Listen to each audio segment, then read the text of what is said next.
Delegates, the opening session of the 8th session of the Committee on Social Development will commence shortly. May I please ask all to take your seats?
Yes, so after they are seated, should I make the first announcement?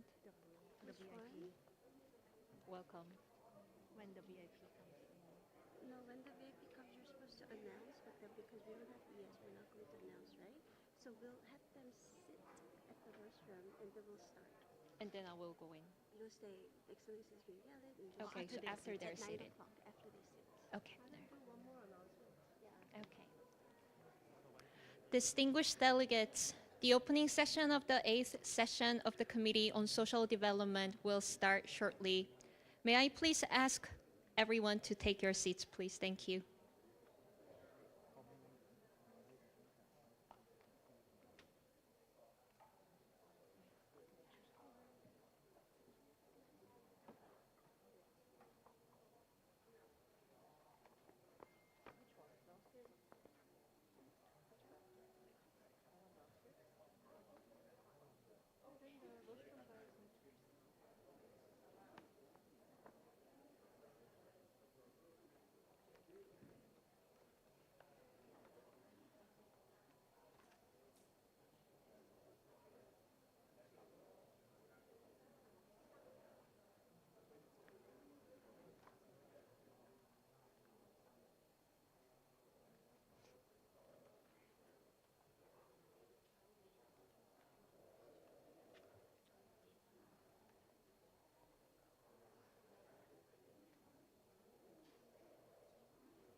ask the people to sit down one more time?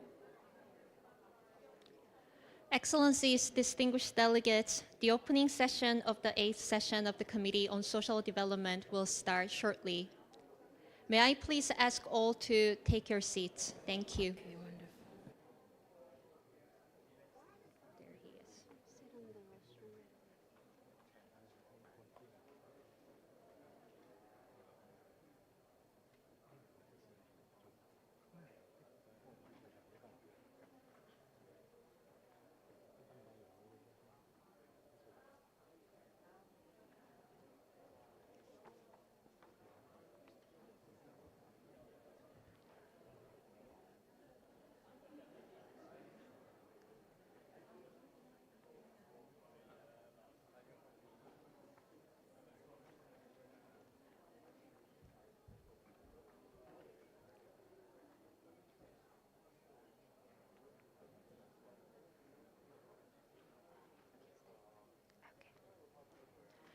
Excellencies, distinguished delegates, we wish to warmly welcome participants to the 8th session of the Committee on Social Development.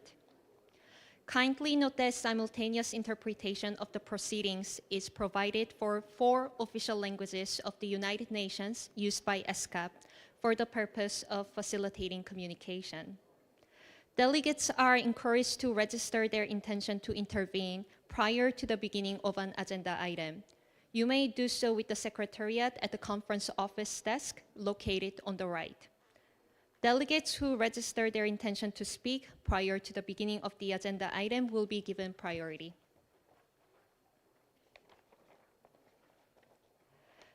This event will be webcast, and real-time captioning and international sign language interpretation are also provided during this session. Thank you for your kind attention. It is my honor to now invite the United Nations Under-Secretary General and Executive Secretary of ESCAP, Ms. Armida Salcia Alice Jabana, to deliver the opening remarks. Excellencies, distinguished participants, ladies and gentlemen, inclusive, resilient, and sustainable social development in Asia Pacific continues to be a challenge.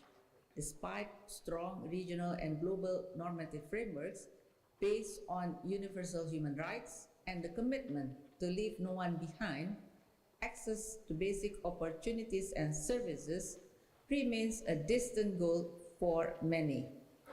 Strong and well-funded social protection systems are crucial for achieving the 2030 Agenda for Sustainable Development and are one of the 6 key investment pathways for achieving the SDGs. Despite notable progress in recent years, they still fall short of providing many people in Asia Pacific with the coverage and level of benefit needed. Today, 45% of people in Asia Pacific have no social protection coverage at all. This is of concern, especially because our region is highly exposed to mega trends such as climate change, demographic shifts, and digitalization that are creating new risks. Millions of people living just above the national poverty line that are vulnerable to shocks. Without stronger social protection systems, our analysis shows that 266 million people could be pushed into poverty in 2040 under a worst-case scenario. Megatrends bring both challenges and opportunities. Climate change encourages sustainable resource use. Longevity reflects successes in socio-economic development, including health and education. And digitalization connects us in many ways. However, we need policy action to maximize the benefits of these megatrends while minimizing their costs. First, we are all aware of the effects of climate change on our region. Existing inequalities mean that exposure, vulnerability, and coping capacity vary even within countries. Women, older persons, and persons with disabilities are especially affected by climate-related disasters as well as climate policies. Next, our region is aging rapidly. but necessary investment and inclusive policy action for pension schemes and access to healthcare, long-term care, lifelong learning, and age-friendly housing are still lacking. We are not yet able to reap the benefits of longevity. Instead, we are faced with poverty and isolation in old age, especially among women. Additionally, digitalization is advancing quickly. While it is becoming easier to deliver basic services and social protection, the future world of work may leave many behind, especially women, persons with disabilities, and older persons, pushing them further into informal and vulnerable employment. Given these risks and uncertainties, policymakers must look into the future to craft forward-looking policies today. By using strategic foresight, they can design comprehensive and cross-sectoral policies that are future-ready. Stronger social protection system, as well as gender-responsive, disability-inclusive, and age-friendly policies are essential to ensure no one is left behind. To this end, the 8th session of the Committee on Social Development presents an excellent opportunity to strengthen ongoing regional initiatives and provide inputs to global processes. These include the action plan to strengthen regional cooperation on social protection, the Beijing Declaration and Platform for Action along with its Beijing Plus 30 review, the Madrid International Plan of Action on Aging, and the United Nations Decade on Healthy Aging, as well as the Jakarta Declaration on the Asian Pacific Decade of Persons with Disabilities. Your active participation in the committee session, as well as side event exhibition, will help strengthen discussion and regional cooperation on these interconnected issues. Acting today rather than tomorrow is crucial for intergenerational solidarity and ensuring that no one is left behind. Thank you very much.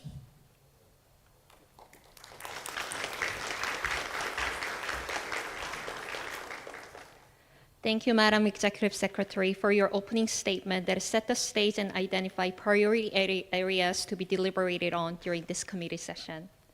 Excellencies, distinguished delegates, it is now my honor to invite His Excellency, Mr. Anukul Pikeo, Permanent Secretary in the Ministry of Social Development and Human Security of Thailand, to deliver the opening remarks from our host country government.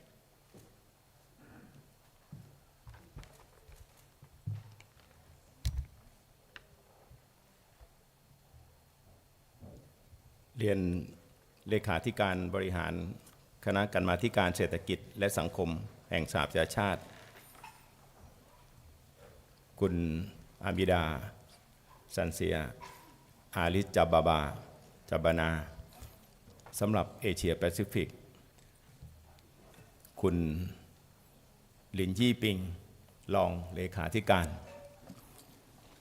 ผู้เข้าร่วมประชุมจากประเทศสมาชิกและสมาชิกสมทบจาก ESCAP ทั้ง 25 ประเทศท่านผู้มีเกียรติและผู้เข้าร่วมประชุมทุกท่านครับก่อนอื่นผมต้องขออภัยที่ท่านรัฐมนตรีนะครับวันนี้เป็นการประชุมคณะรัฐมนตรีสำคัญในเรื่องที่แก้ปัญหาเร่งด่วนนะครับมอบผมมาในวันนี้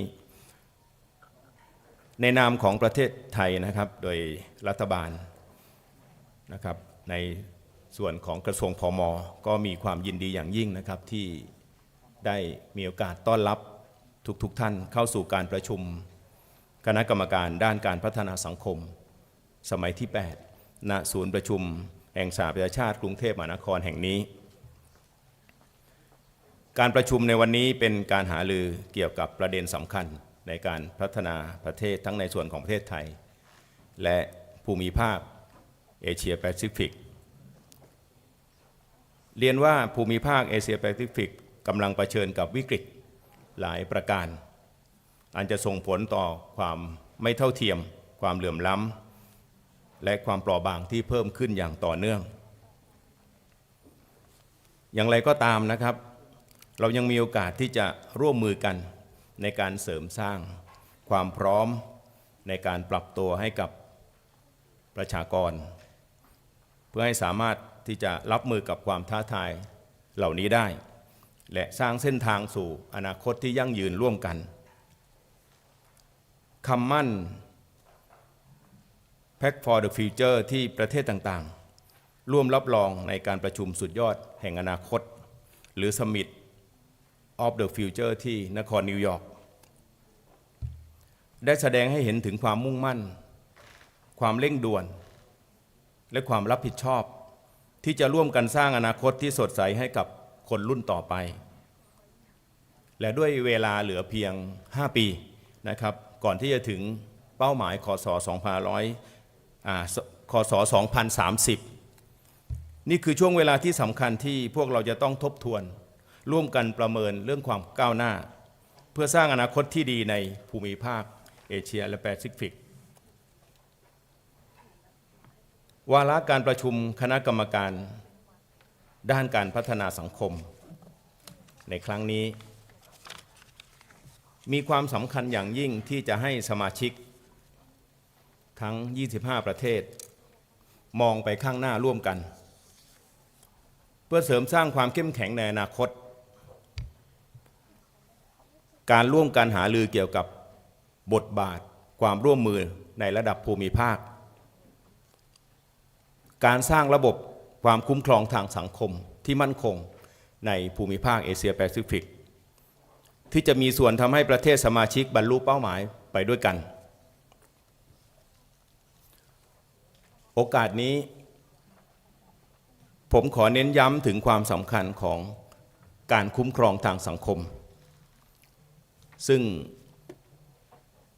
ในระดับสากลมีความสอดคล้องกับเป้าหมายการพัฒนาที่ยั่งยืนหรือ SDGs เป้าหมายย่อยที่ 1.3 ที่ต้องให้มีมาตรการและระบบคุ้มครองทางสังคมของประเทศที่เหมาะสมและครอบคลุมทุกคนทุกกลุ่มโดยเฉพาะกลุ่มยากจนกลุ่มคนยากจนกลุ่มเปราะบางเป้าหมายภายในปี 2573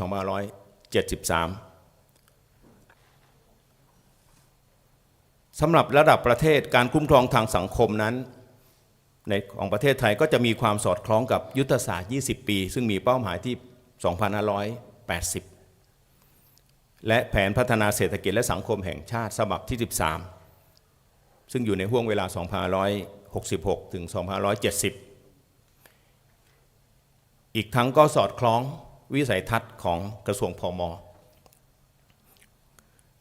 ที่มุ่งเน้นให้ประชาชนเข้าถึงโอกาสและการคุ้มครองทางสังคมมีความมั่นคงในชีวิต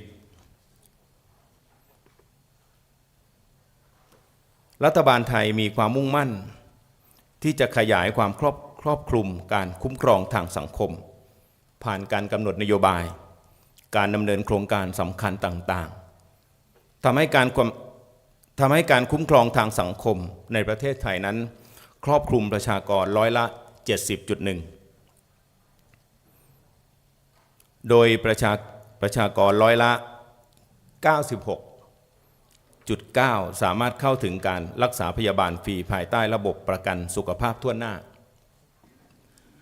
กลุ่มเด็กอายุ 0-6 ขวบจากครอบครัวที่มีรายได้น้อยส่วนใหญ่ได้รับเงินอุดหนุนเด็กแรกเกิดและได้รับการศึกษาฟรีรวมถึงอาหารกลางวันที่โรงเรียนนอกจากนี้คนพิการที่จดทะเบียนคนพิการได้รับเบี้ยความพิการและสามารถเข้าถึงบริการของรัฐเพิ่มเติมและร้อยละ 86.2 ของผู้สูงอายุทั้งหมดได้รับเบี้ยยังชีพผู้สูงอายุและระบบดูแลสุขภาพระยะยาวหรือ Long Term Care นอกจากนี้รัฐบาลไทยได้มุ่งเน้นการออกแบบนโยบายคุ้มครองทางสังคมที่ตอบสนองต่อการเปลี่ยนแปลงสภาพภูมิอากาศโดยประเทศไทยได้ถูกจัดเป็นประเทศที่มีความเสี่ยงสูงที่สุดในอันดับที่ 9 ของโลก ที่จะได้รับผลกระทบจากการเปลี่ยนแปลงสภาพภูมิอากาศทั้งนี้การออกแบบนโยบายคุ้มครองทางสังคมดังกล่าวเพื่อลดผลกระทบทางสังคม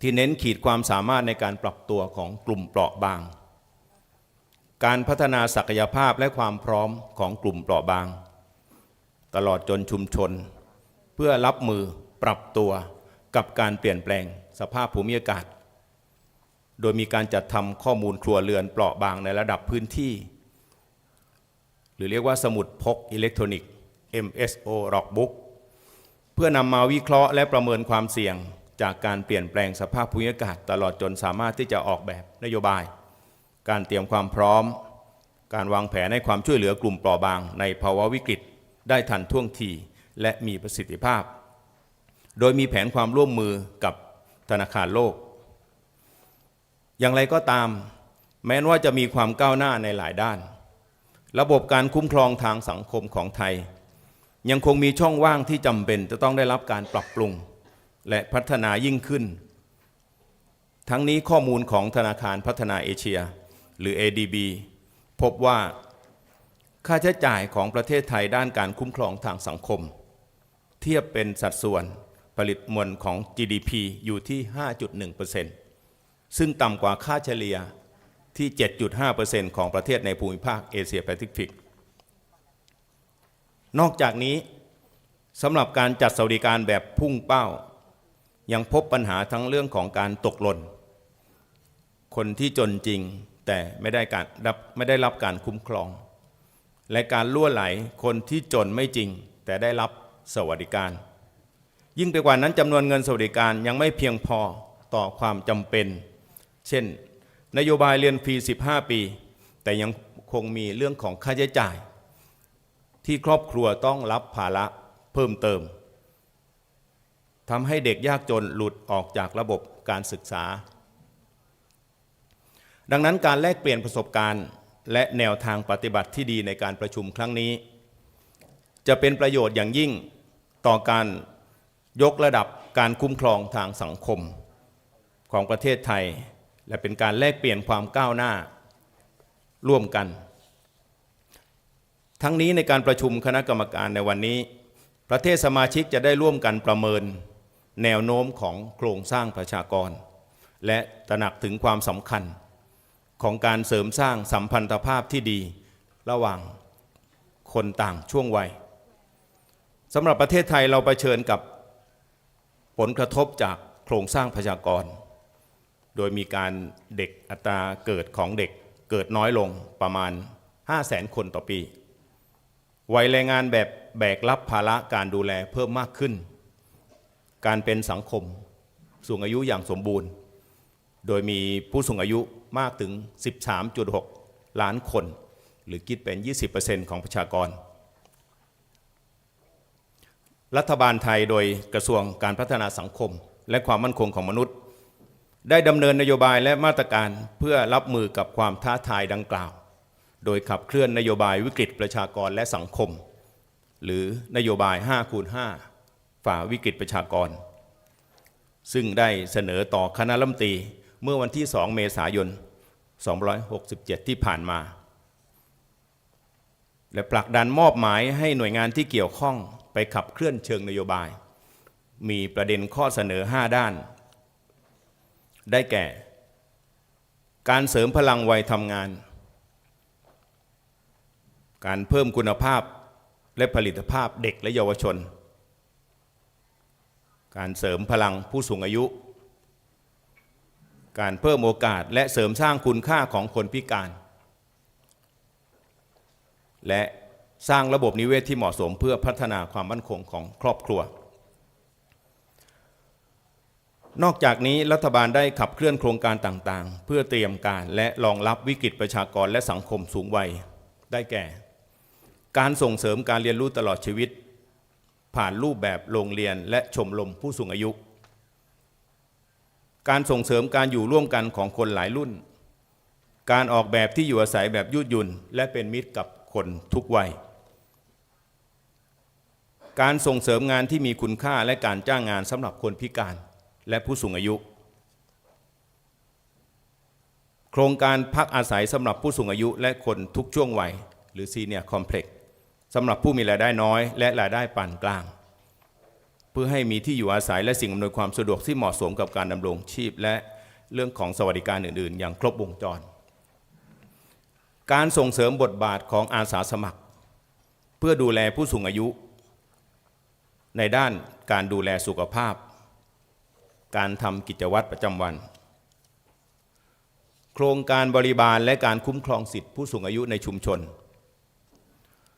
โดยพัฒนาศักยภาพผู้บริบาลหรือผู้ดูแลและการคุ้มครองสิทธิผู้สูงอายุตลอดจนสร้างกลไกการดูแลผู้สูงอายุในระดับพื้นที่เพื่อให้ผู้สูงอายุมีคุณภาพชีวิตที่ดีทั้งนี้ได้เสนอแผนครอบคลุมทุกจังหวัดให้คณะรัฐมนตรีได้รับทราบและเห็นชอบไปขับเคลื่อนในวาระความแตกต่างของแต่ละพื้นที่ซึ่งได้เข้าคณะรัฐมนตรีไปครบถ้วนทั้ง4ภาคครอบคลุมทั้ง77จังหวัดนอกจากนี้ยังได้มีการศึกษาแนวทางการขยายอายุราชการและเศรษฐกิจผู้สูงอายุหรือ Silver Economy ซึ่งถือเป็นระบบเศรษฐกิจที่เกี่ยวข้องกับกิจกรรมที่ตอบสนองต่อความต้องการและความจำเป็นสำหรับผู้สูงอายุ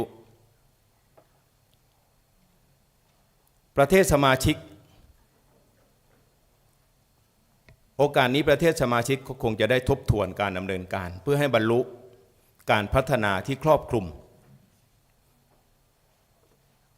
กลุ่มของคนพิการและยึดถือหลักสิทธิมนุษยชนของคนพิการโดยมีปริญญาจาการ์ตาที่ว่าด้วยทศวรรษคนพิการแห่งเอเชียแปซิฟิกปศ2566 ถึง 2575 ซึ่งเป็นกรอบการทำงานระดับภูมิภาคและนับเป็นโอกาสที่ประเทศสมาชิกจะร่วมมือกันในการเสริมสร้างความมุ่งมั่นในการบูรณาการและการมีส่วนร่วมสำหรับคนพิการ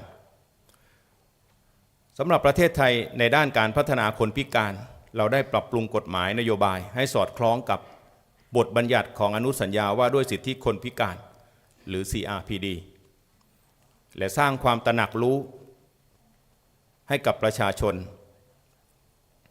กระทรวงการพัฒนาสังคมและความมั่นคงของมนุษย์ร่วมกับ ESCAP ในการพัฒนาข้อมูลผู้พิการซึ่งสำคัญต่อการเสริมสร้างการมีส่วนร่วมและติดตามความก้าวหน้านอกจากนี้รัฐบาลได้ให้ความสำคัญกับการปรับปรุงนโยบายด้านคนพิการโดยมุ่งเน้นการเปลี่ยนภาระเป็นพลังส่งเสริมศักยภาพคนพิการทุกมิติอาทิการส่งเสริมให้หน่วยงานภาครัฐเอกชนในการจ้างงานคนพิการรัฐได้ร่วมมือกับสถาบันการศึกษาเพื่อขับเคลื่อนศักยภาพคนพิการเพื่อการประกอบอาชีพผ่านโมเดลการฝึกอบรมฝึกงานคนพิการเพื่อเพิ่มศักยภาพและยกระดับคุณภาพชีวิตคนพิการกระจายไปในสถาบันการศึกษาตลอดจนการส่งเสริมและพัฒนางานวิจัยและนวัตกรรมที่ตอบสนองต่อการใช้ชีวิตและการประกอบอาชีพของคนพิการเพื่อให้คนพิการได้มีส่วนร่วมและเป็นพลังในการพัฒนาประเทศรวมถึงการสนับสนุนกายอุปกรณ์เพื่อเป็นการส่งเสริมและพัฒนาคุณภาพชีวิตคนพิการให้ได้รับโอกาสสิทธิสวัสดิการที่เท่าเทียมทั่วถึงจากที่กล่าวการขับเคลื่อนนโยบายการคุ้มครองทางสังคมการเตรียมการและรองรับวิกฤตประชากรและสังคมสูงวัยตลอดจนการพัฒนาที่ครอบคลุมคนพิการและกลุ่มเปราะบางดังกล่าวข้างต้นยังคงมีความจำเป็นที่ต้องใช้เทคโนโลยีดิจิตอลมาใช้ในการทำงานเพื่อลดช่องว่างลดความเหลื่อมล้ำโดยใช้ดิจิตอลท่านผู้มีเกียรติทุกท่านครับจากที่ดำเนินงานมาทำให้พบว่าประเทศในภูมิภาคเอเชียแปซิฟิกยังคงต้องเผชิญกับความท้าทายหลายประการประเทศไทยเองหรือประเทศอื่นๆในภูมิภาคยังคงต้องการสนับสนุนด้านองค์ความรู้ประสบการณ์และความเชี่ยวชาญของ ESCAP เพื่อช่วยให้การออกแบบนโยบายสังคมนำไปสู่การเติบโตอย่างยั่งยืนของภูมิภาคนั่นหมายถึงการยกระดับคุณภาพของชีวิตของพี่น้องประชาชน ในภูมิภาคอย่างแท้จริงต่อไปวันนี้ผมต้องขอบคุณทุกท่านนะครับที่ให้ความสำคัญในการดำเนินงานเพื่อการพัฒนาสังคมร่วมกันในภูมิภาคและหวังว่าการแบ่งปันประสบการณ์แนวปฏิบัติที่ดีในระหว่างการประชุมนอกจากจะส่งเสริมความร่วมมือในระดับภูมิภาคแล้วสิ่งสำคัญที่สุดทุกท่านจะได้มีส่วนร่วมในการแก้ไขปัญหาเร่งด่วนของภูมิภาคส่งเสริมผลเชิงบวกให้ประชาชนในภูมิภาคเอเชียแปซิฟิกมีคุณภาพชีวิตที่ดีผมมั่นใจว่าการมีส่วนร่วมของทุกท่านจะสามารถสร้างการเปลี่ยนแปลงและความก้าวหน้าในระดับภูมิภาคของเราร่วมกันขอบคุณครับ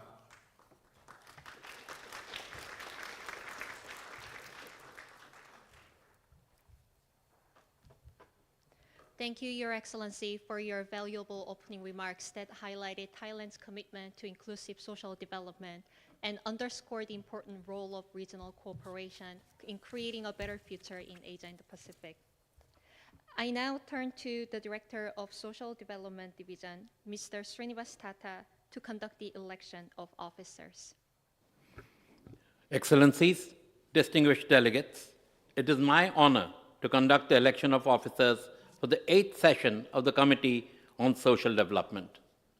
The meeting will elect 1 chair and 2 vice chairs. I am now pleased to invite nominations from the floor.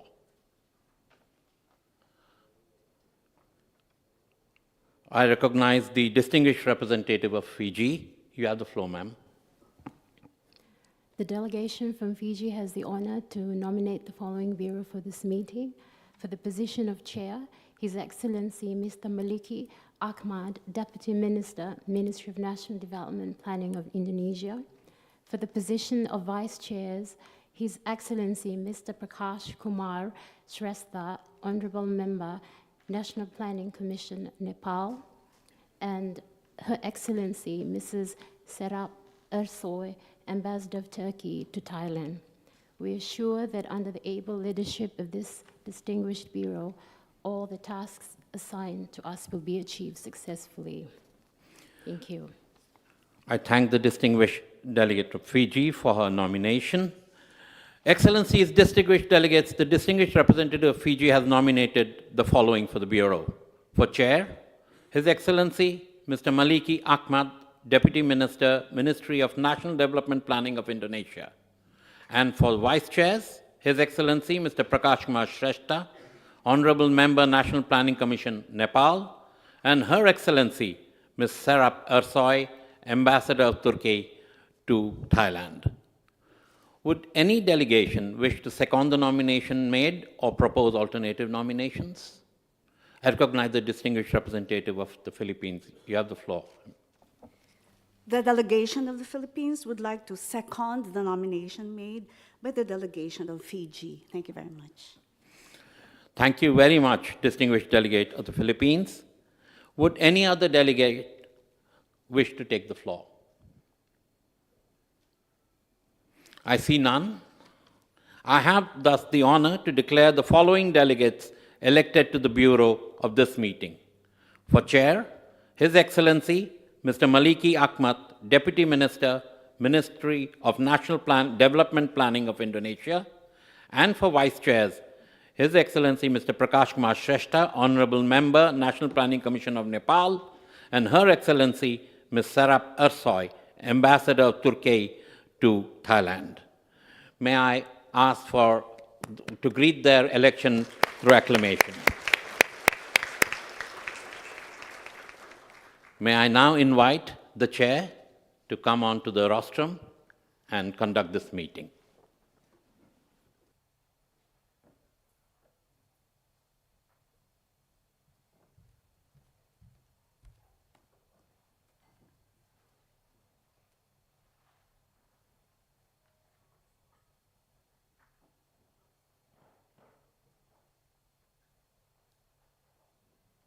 Order. Excellencies, distinguished delegates, we only have 5 years left to achieve the 2030 Agenda for Sustainable Development. And recent years have shown us how fragile our progress has been in the regions. We have heard how poverty, whether measured in monetary or non-monetary terms, is on the rise for the first time in the decades. Unless we build the resilience of our people and planet, we cannot achieve sustained peace and prosperity in the regions. These 8 sessions of the Committee on Social Development provides valuable platforms for governments from across the Asian and Pacific regions to share experiences and progress in meeting our commitments to the 2030 Agenda for Sustainable Development, and strengthen our multilateral cooperations in our journey towards this goal. Over the course of the next 3 days, we will review the opportunities for inclusive policy making to address rising poverty and widening inequalities in the regions. We will delve into the future of social protection systems in Asia and the Pacific to examine what actions are required to realize the full potentials of social protections and build more productive and resilient societies that can meet the challenges of megatrends such as climate change, population aging, and digitalizations. In this regard, the session will also discuss actions taken to implement the action plan to strengthen regional cooperations on social protections in Asia and the Pacific, endorsed by this committee at its 6th session held on 20th and 21st October 2020. We will examine demographic trends in Asia and the Pacific and the effects on the intergenerational relations, as well as the needs of future generations in the context of building sustainable and inclusive societies for all. Finally, this session will also review implementations of the Jakarta Declarations on the ASEAN and the Pacific Decade of Persons with Disability, 2023-2032, and the need to strengthen disability-inclusive development and disability rights, including for women and girls living with disabilities. We have a very packed agenda ahead of us. I therefore kindly request your cooperations to tailor your interventions to issues directly linked to the agenda items and to keep this to no more than 3 minutes. Please note that we will post formal statements on the website of the meeting. To request the floor, delegations may raise their country flag. The Secretariat will help compile the speakers list in order in which the request has been made. Regarding report of the committee, only key decisions made during the sessions will be captured and considered for adoptions on the final day of this committee session. The pertinent draft decisions will be discussed and considered under each agenda item based on the analysis provided by the Secretariat in the pre-sessions documents. The proceedings will be captured separately in the form of the accounts of proceedings and annexed to the report after the committee sessions. Simultaneous interpretations of the proceedings is provided by the United Nations for the 4 official working languages in use at ESCAP.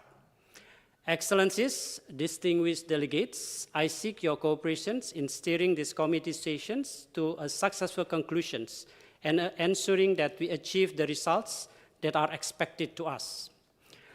Together and with the able support of my Vice Chair's colleague in the Secretariat, we look forward to rigorous discussions and achievement of the expected outcomes. We shall now take up Agenda Item 1C, adoptions of agenda as presented to you in document ESCAP/CSD8/1, reference 1. Are there any comments on the provisional agenda which has been circulated well in advance by the Secretariat?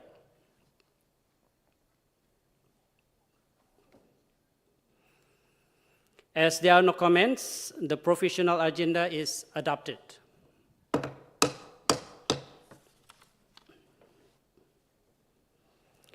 I now have the pleasure to announce a video prepared by Secretariat to introduce its flagship publications, Protecting Our Future Today, Social Protections in Asia and the Pacific.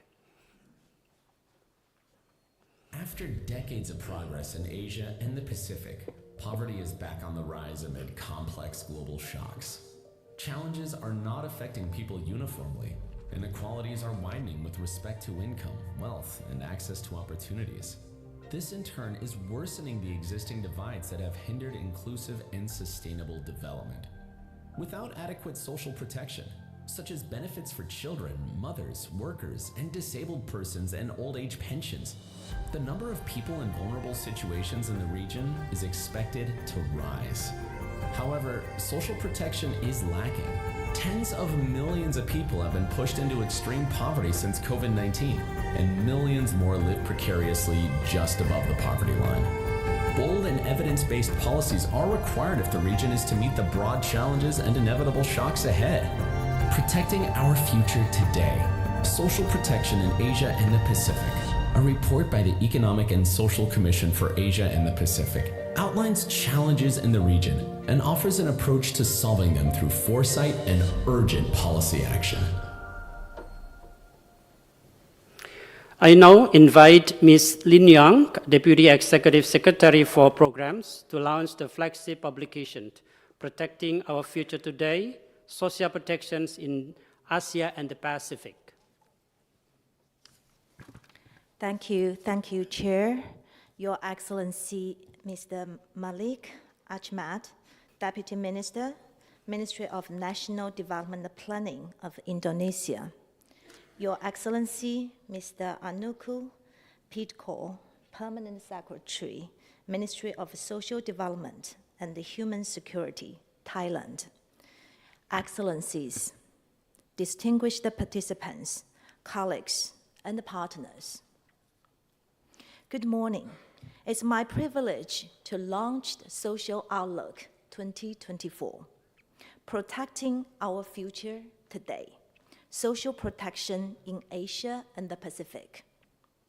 The video has highlighted that poverty and inequality is on the rise amidst of complex global shocks.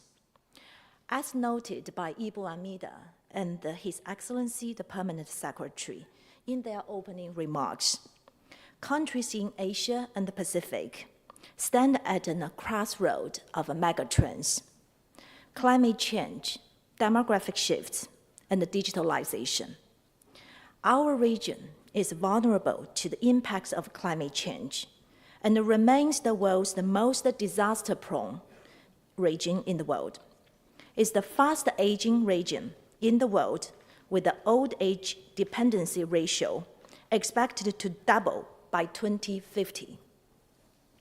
It's also a region with the highest number of children and youth in the world, constituting approximately 54% of the world's youth population. Rapid digitalization is changing the way we work, deliver public service, protect our people and the planet. These interconnected trends offer both opportunities and challenges that need to be managed well to ensure sustainability and inclusiveness for the SDGs.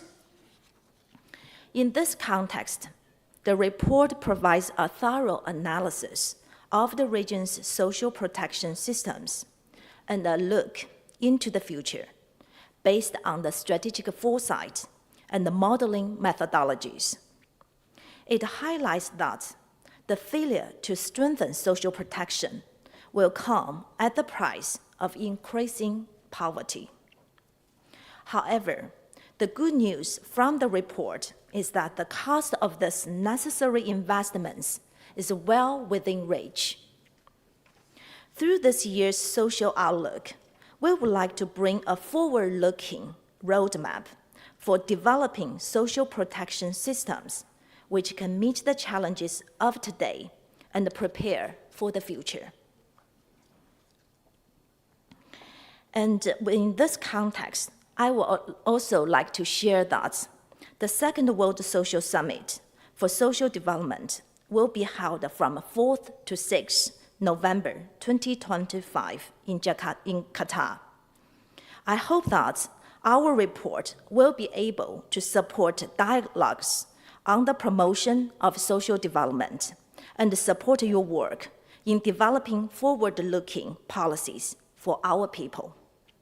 With this said, I would like to launch Social Outlook 2024. Thank you so much.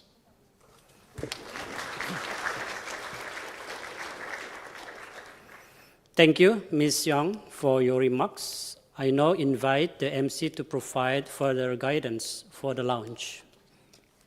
I would now invite His Excellency Maliki Ahmed, elected Chair of the Committee, His Excellency Prakash Kumar Shrestha, elected Vice Chair of the Committee, Her Excellency Serap Esoy, elected Vice Chair of the Committee, His Excellency Anukum Pikeo, Permanent Secretary in the Ministry of Social Development and Human Security of Thailand, Ms. Lin Yang, Deputy Executive Secretary of ESCAP, and Mr. Srinivas Tata, Director of Social Development Division of ESCAP for the photo. If you could please stand in front of the rostrum holding the Social Outlook publication. And if you could please face the photographer, thank you.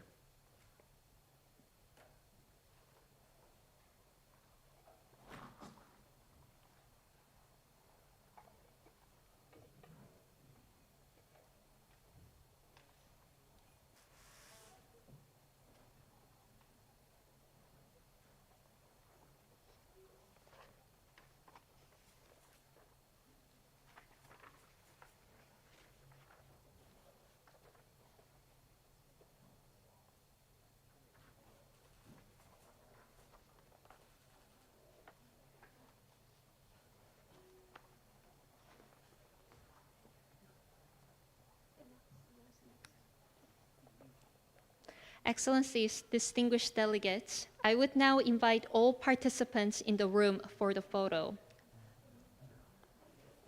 While seated, if you could face the photographer who will be standing on the rostrum, thank you.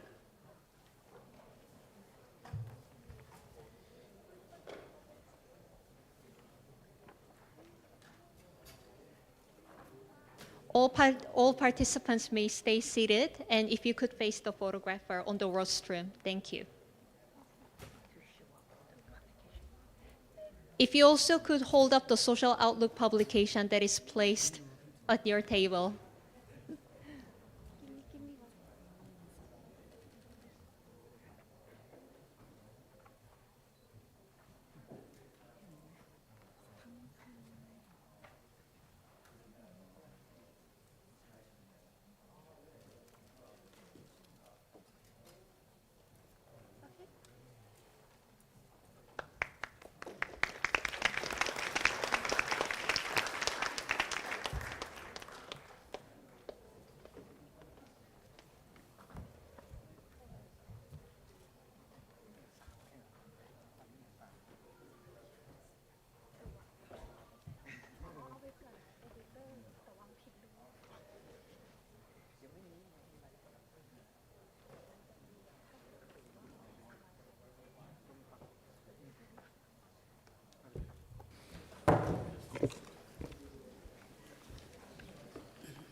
I now conclude agenda item 1. Okay. We will now commence agenda item 2. Under this agenda item, the committee is invited to highlight national experiences and policies that have contributed to strengthening social development outcomes in view of emerging and existing global megatrends, such as climate change, demographic shift, and digitalizations, as well as other challenges. The Secretariat will make presentations, which will be followed by a keynote speech highlighting the wider context within which priority actions on inclusive social development should be undertaken in Asia and the Pacific. I will then invite interventions from the floor. I now have the pleasure of inviting the Secretariat to deliver its presentations on agenda item 2, summary of protecting our future today, social protections in Asia and the Pacific, as presented to you in the background documents ESCAP/CSD8/2, Summary of Protecting Our Future Today, Social Protections in Asia and the Pacific. Thank you, Your Excellency the Chair. Excellencies, distinguished delegates, it is my pleasure to give you an overview of the Agenda Item 2, the future of social protection systems in Asia and the Pacific. This agenda item draws upon our report, The Social Outlook for Asia Pacific, which was launched just now.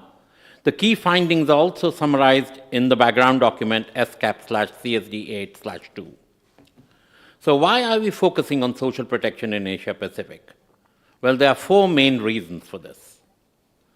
The first, we are concerned by the slow pace of progress towards SDG targets that relate to social development. Only 9 out of 112 SDG targets in our area are on track, and data are missing for many of these targets in many countries. This slow progress is reflected in the rising poverty, both in monetary and non-monetary terms, as well as widening inequality in income and wealth across the region. Many people are living too close to the poverty line and are highly vulnerable to shock. They are in desperate need for social protection. The second reason is the future we want in line with the Agenda 2030, which requires agile and modern social protection systems that can withstand and adapt to new risks and vulnerabilities emanating from climate change, demographic shifts, and digitalizations. We know that in terms of climate change, people in our region, the Asia Pacific, are highly exposed to both slow and sudden onset climate events that increase poverty and inequality and compromise socioeconomic development. Social protection can support climate resilience and support the introduction of climate change mitigation and adaptation policies and measures with a view to ensuring inclusive and just transitions to a net zero emissions future and inclusive and resilient socioeconomic development. In terms of demographic shifts, our region is one of the fastest aging in the world, with old age dependency ratios expected to double by 2050. To harness the benefits and address the potential challenges arising from population aging, countries in the region need to strengthen pension systems and health and long-term care, while ensuring that the costs of these do not overburden public budgets. Technology is exponentially transforming the world of work. However, technology and digitalization can also replace jobs and deepen existing inequalities in the labor markets if we don't manage these processes well. Social protection systems will need to navigate these potential negative and positive transformations to harness the power of technology to foster more inclusive and comprehensive social protection systems. The third reason is that close to half of the region's population have no access to social protection scheme. There has been significant progress in the past 2 years, and it's something that the region can take credit for. When access to social protection was increased from 44 to 55% of the regional population to any one social protection scheme. Still, some 45% of the regional population have no access to any single social protection scheme. In some countries, over 3/4 lack access. Barriers persist to extend coverage, especially for persons in vulnerable situations, including children, women, persons with disabilities, informal workers, migrant workers, and internally displaced persons. While coverage is high among older persons, the adequacy of benefits is often low. Women are particularly at a disadvantage. Unemployment schemes have the lowest coverage of all schemes. Therefore, there is clearly an urgent need for universal, life cycle, multi-pillared social protection system that can ensure minimum income security for all people and build their resilience. The fourth reason is that the price of inaction is high.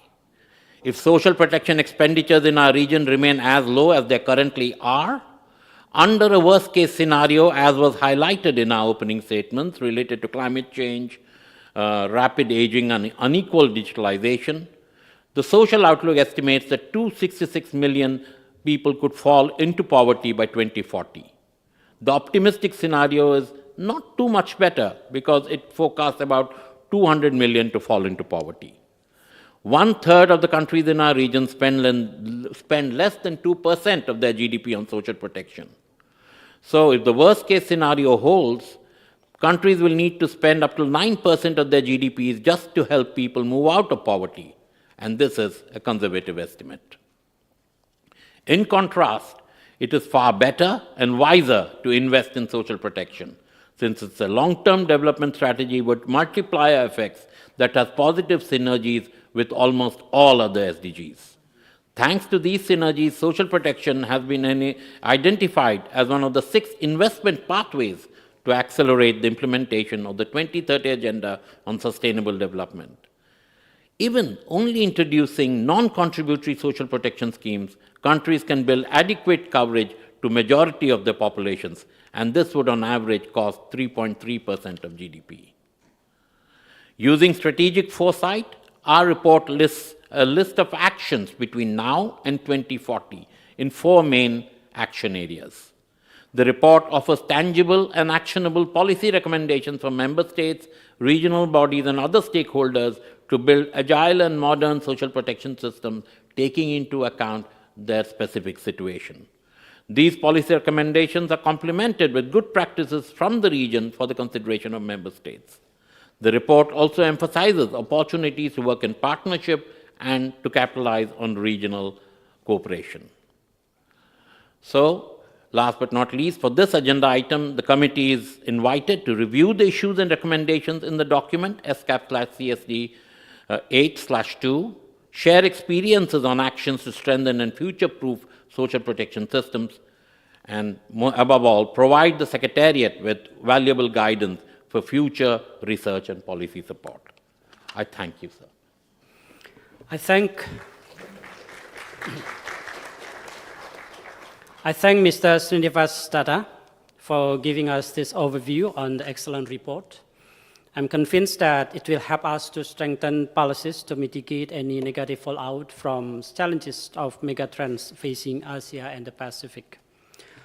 I now have the honor to invite Professor Jomo Kwame Sundaram to deliver the keynote speech for these agenda items via online connection. Mr. Sundaram is Senior Advisor at the Khazanah Research Institute. He was the first Chief Economist of the United Nations and worked at Assistant Secretary General level for over 10 years. The floor is yours. Thank you very much, Mr. Chairman. Excellencies, ladies and gentlemen, friends all, Assalamu alaikum. I greet you with this traditional Arabic greeting precisely because of the troubled times in which we live, which have been alluded to by Mr. Tata. Let me thank the ESCAP for kindly inviting me to join you today, and I regret not being able to be in Bangkok together with you. Allow me to make some comments on what undoubtedly is an excellent report.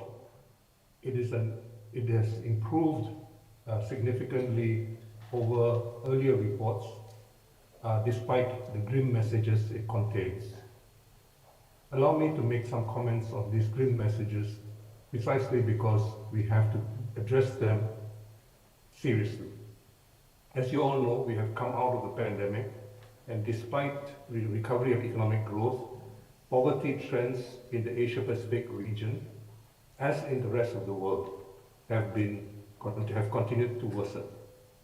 We also find that inequality trends in the region have significantly worsened.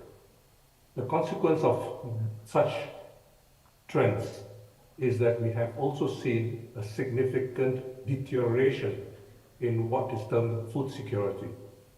I actually consider food security measures to be more indicative of poverty than the traditional poverty measures, which focuses on cash incomes. What we need to understand is that these trends are not new, but have been with us for some time. I would like to remind you that the food security trends, for example, have deteriorated for almost a decade now. This has been happening all over the world and is likely to continue. If we look, for example, at some of the threats of climate change, where seawater is now entering the rice plains of many of the countries in the region. In Bangladesh, in Vietnam, and other countries, in Vietnam, for example, there are over 10 provinces which have now have seawater in the rice fields. All this will adversely affect food security because the inevitable result of lower rice production is likely to be increased prices. Increased prices which those not well off can ill afford. It's also important for us to recognize that there has been very little improvements in terms of some of the health indicators for the region. And we need to do far, far more on preventive health rather than traditional government emphasis on curative work. We also need to resolve and recognize that revenue-based health systems are not only more equitable, but also much more efficient than the insurance-based systems which are being touted around by various parties. It's important also for us to recognize that the macroeconomic situation today is far different from the macroeconomic situation of the great stagnation of the 1980s, which adversely affected Latin America as well as Sub-Saharan Africa. This time around, we find that the recent downturns have adversely affected many economies in Asia. Part of the reason is that we have seen a series of measures which have resulted in stagnation throughout the world.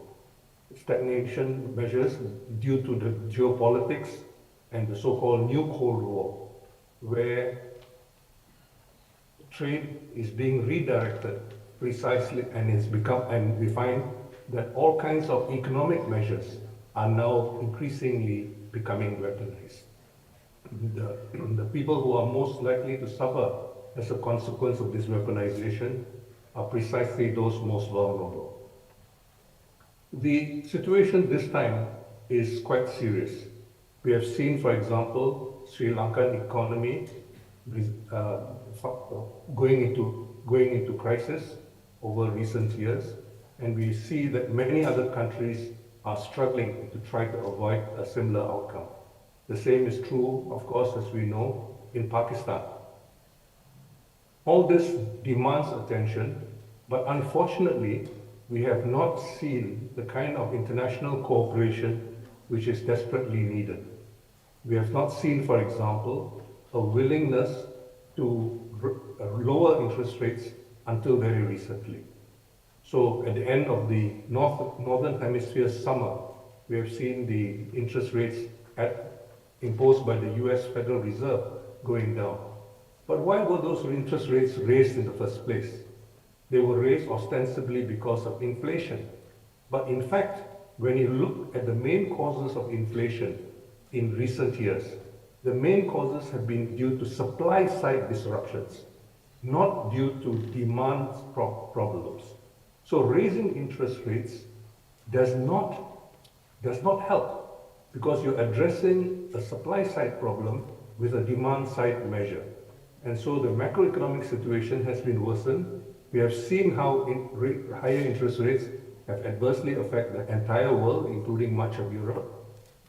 And the US government, the US Federal Reserve, is the only central bank in the world which is fully committed to full employment, unlike the central banks in the rest of the world.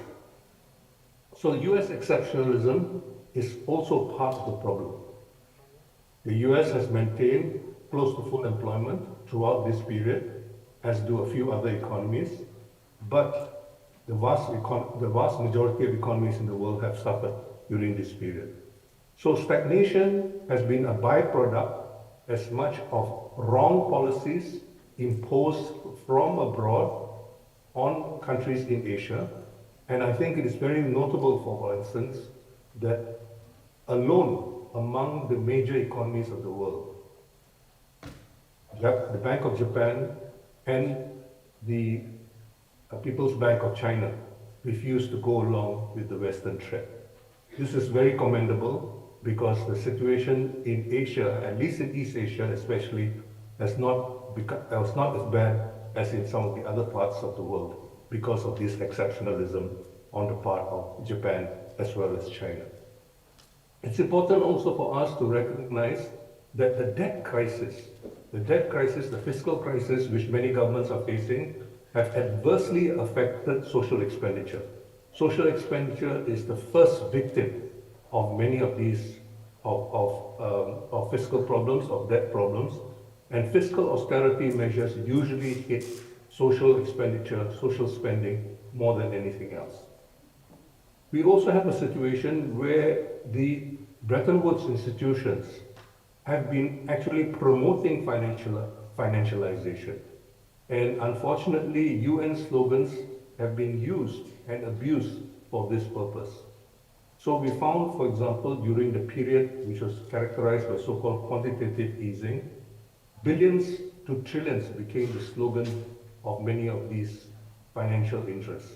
And there has been much, much more borrowing. And now, when interest rates have gone up since early 2022, we have seen the chickens come home to roost and adversely affect those developing countries which borrowed heavily, especially from abroad during this period.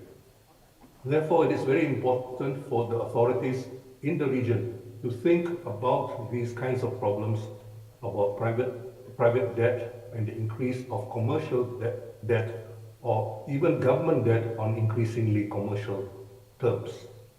Debt servicing during this period has actually exceeded social expenditure in more and more countries.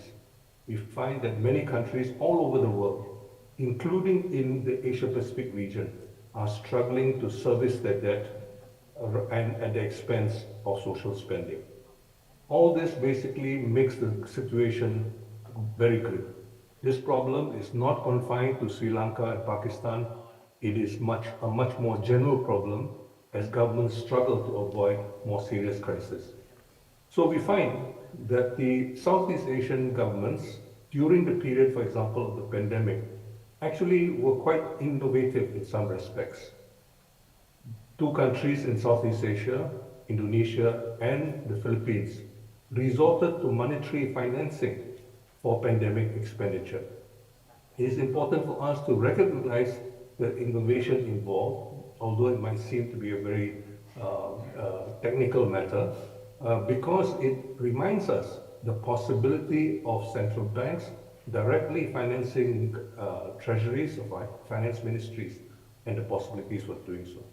The other issue which I hope delegates will consider is the whole issue of special drawing rights which are issued by the International Monetary Fund. There is no way, I want to emphasize, we are going to meet the Sustainable Development Goals.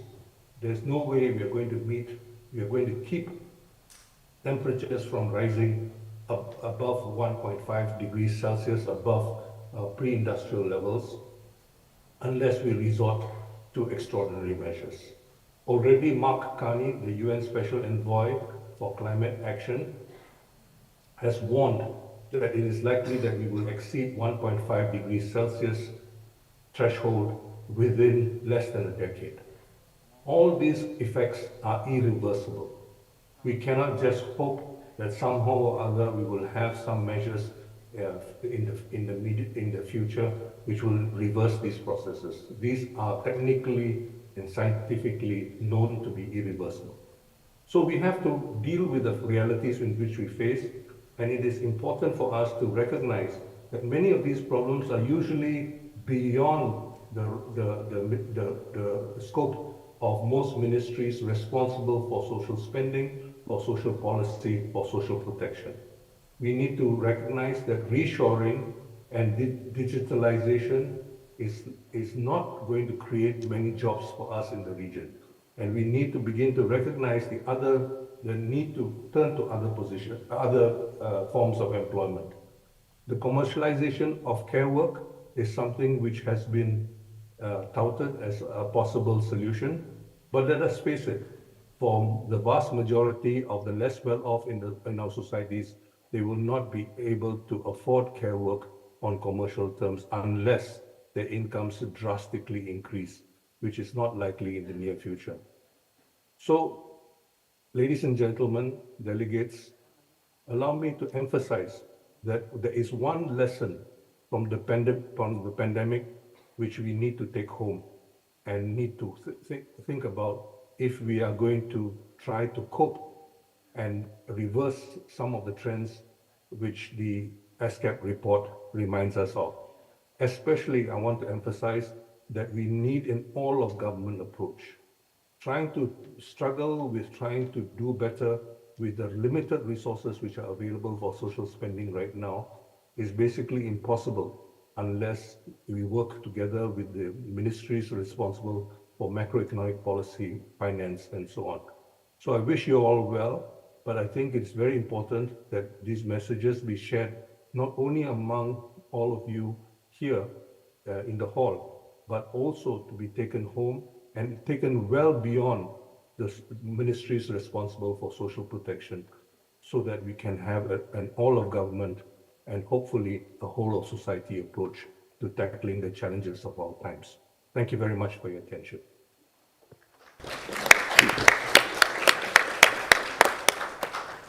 I thank Professor Jomo Kwame Sundaram for his keynote speech, highlighting the recent increases in poverty and inequality in our regions and beyond.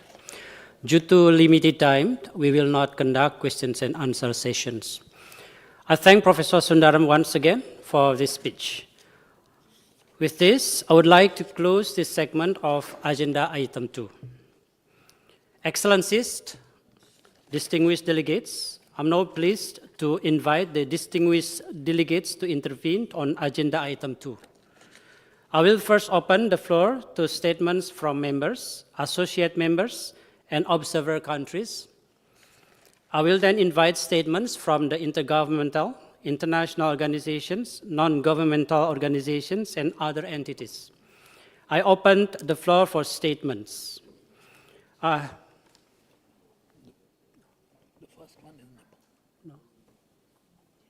This one? Okay.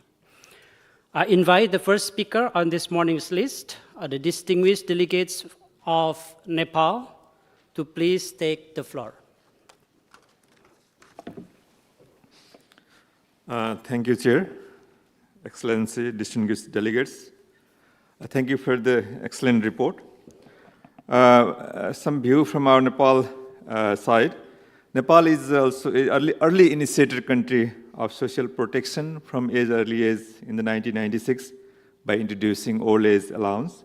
Now it has 87 different social protection schemes.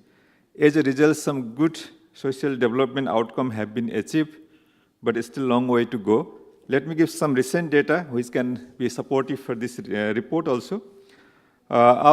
Using the old poverty line of 2010-11, in 2023 price, Nepal has seen a significant reduction in poverty, headcount poverty over the last 12 years, from 25.2% in 2010-11 to now 3.6% in 2023. But after updating the poverty line in the current context, still 20.3% of population in Nepal lives in the below the new poverty line. That's the new data we have recently from our Living Standard Survey. In 2023, Nepal literacy rate has improved with the overall adult literacy rate for individuals aged 15 years and above rising to 72.5% from 56.5% in the 10-11. This improvement was pronounced among the younger population, with the younger literacy rate climbing to 97.6% and 93.7% among those aged 15 to 19 years and 20 to 24 years. Life expectancy in birth also increased from 66.6 years in 2011 to 71.3% in 2022. Child mortality rate also declined from 54 to 22.9 in 2022, below 5 years per thousand live birth.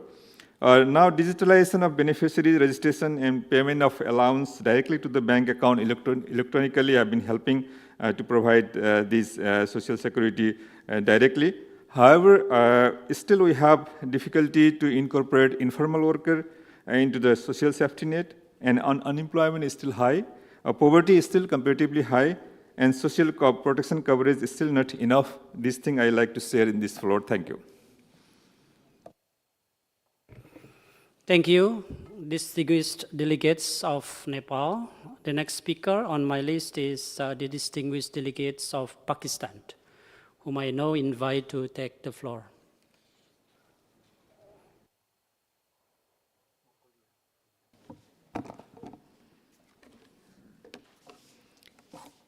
Thank you, Chair. A very good morning, ladies and gentlemen, excellencies. The government of Pakistan reaffirms its unwavering commitment to implement inclusive social protection systems in accordance with our national and international obligations to ensure that all communities and groups live a safe, dignified, and productive life with access to equal opportunities for growth and development.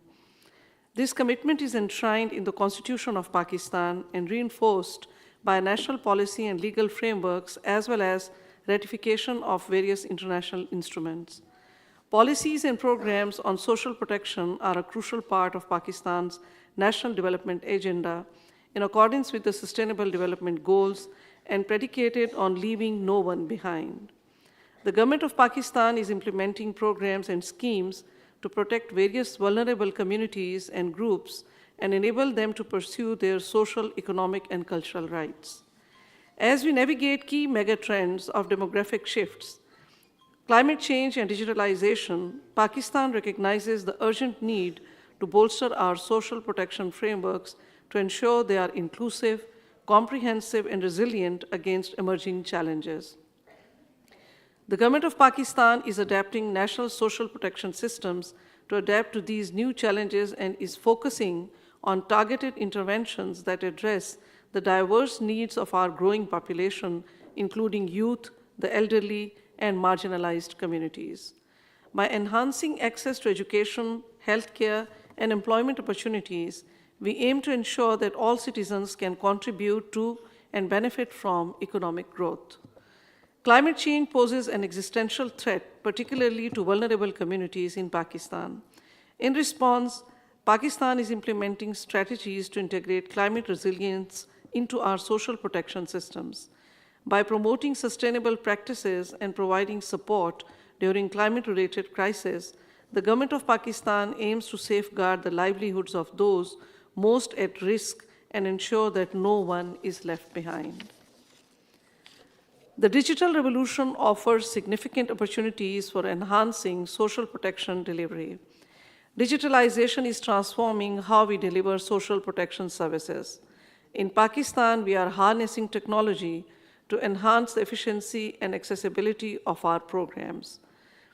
By developing digital platforms, we aim to streamline service delivery, reduce administrative burdens, and ensure that benefits reach those who need them the most. Pakistan is deeply committed to promoting disability-inclusive development and advancing disability rights.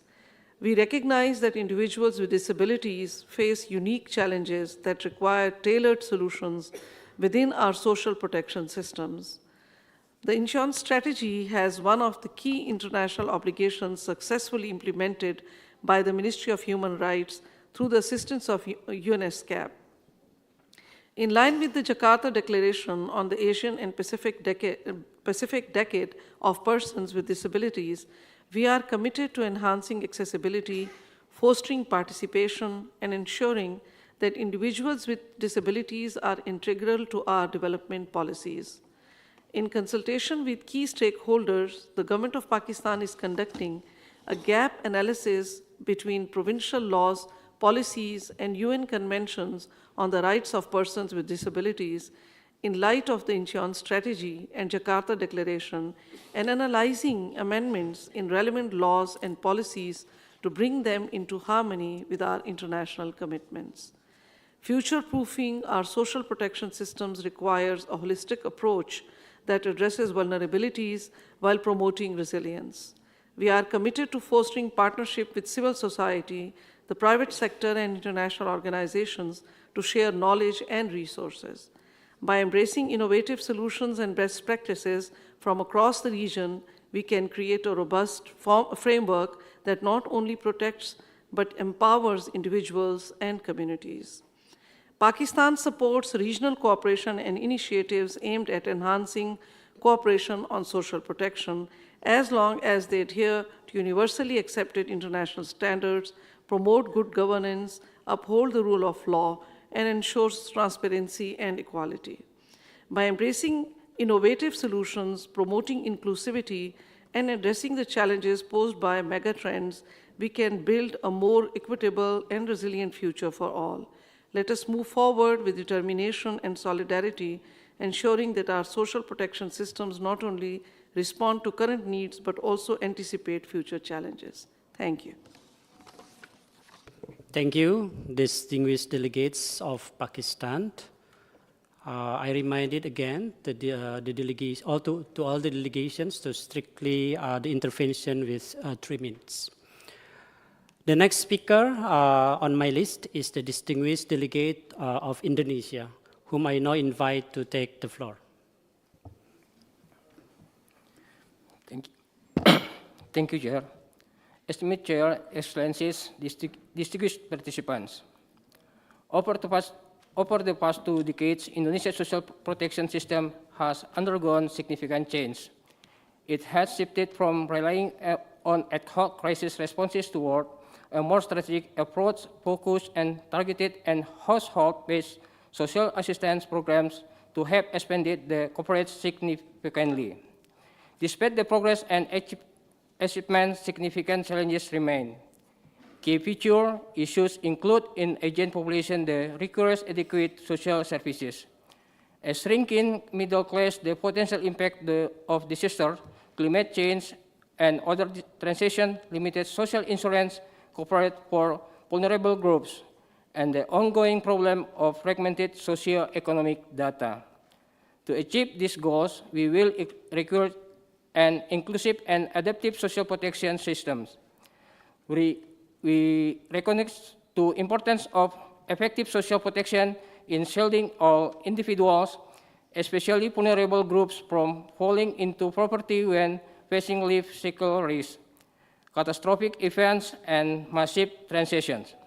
Supporting such programs require a holistic improvement of our current social protection system. We are currently formulating our mid-term development plan for the next 5 years, which includes adaptive social protection as one of the development agendas. The highlights of our agendas cover the utilization of one data in social protection through in social economic registry that is interoperable with other national data in several ministries such as the Integrated Data on Social Welfare, DTKS. These programs have strengthened in integration of social assistance, social insurance, and employment programs for all demographic groups. We also aim to develop the care economy while improving social inclusion for vulnerable groups. In order to achieve the objective, Indonesia is firmly committed to advocating for improvements and potential collaboration among all Asia-Pacific countries. Our recommendations include: 1, we believe developing a disaster and climate-responsive social protection system is vital for addressing crises and shocks. We urge all members to leverage social protection intervention and delivery mechanisms to enhance preparedness for shocks, responses, and recovery. 2, we encourage strengthening data quality to develop an interoperable convergent social protection system that delivers more efficient and effective services. 3, we encourage policymakers to not only focus on high growth, but also ensures that the growth in inclusive, offering equal opportunities for all. Investing in social protection for vulnerable and marginalized groups is crucial to face disaster and climate change risks and also break the cycle of intergenerational poverty cope with. Thank you. Thank you, distinguished delegate of Indonesia. The next speaker on my list is the distinguished delegates of Turkmenistan, whom I now invite to take the floor. Dear Chairperson, dear ladies and gentlemen, I would like to greet you on behalf of the Turkmen delegation to the 8th session of the Committee of Social Development of the Economic and the Social Commission for Asia and the Pacific, and thank you for the opportunity to be presented at this session. Turkmenistan is fully committed to the overall strategy and the partnership with the United Nations.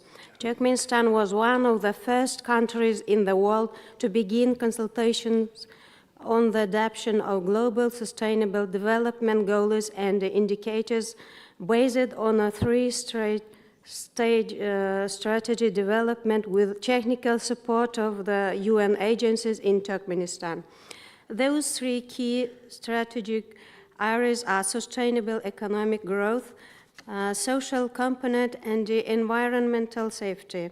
All these areas are taken into account in the adopted and implemented programs of the President of Turkmenistan.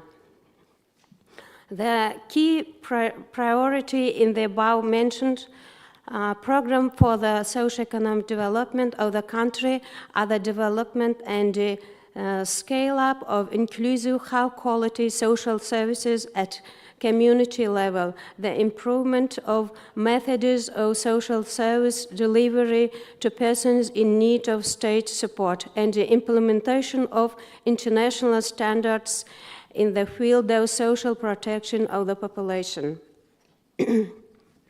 The state pays special attention to the protection of method and childhood.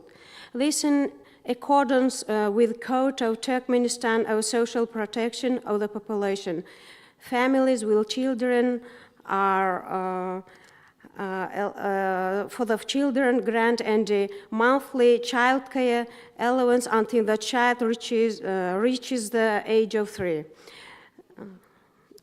During 2.5 years of SDG Fund supported joint program between the government of Turkmenistan and the UN, improving the social protection system through introduction of inclusive quality social service at the community level was successfully implemented. The high social indicators achieved in recent years were largely due to the social focus of budgetary funds, the bulk of which amounting to the more than 17% is directed towards the development of the social sphere, education, healthcare, social security, social services, and etc. It should also be noted here that in accordance with the decree of President of Turkmenistan, the annual increase in the amount of wages, pensions, state benefits, and the scholarships is being implemented by 10%. And due to the social focus at the national policy, Turkmenistan has made significant progress in achieving Sustainable Development Goal 1, which is aimed at further improving the standard of living of the country's population, and as a consequence, achieving other sustainable development goals. Dear colleagues, according to the results of the continuous population and housing census, the population of Turkmenistan as of the end of 2022 amounted to more than 7 million people in the age structure, of which persons under working age accounted for about 35%, people of working age 57%, older than working age 8.1%. The annual growth of Turkmenistan's labor force is ensured by the growth of the working age population, namely by the entry of young people into working age.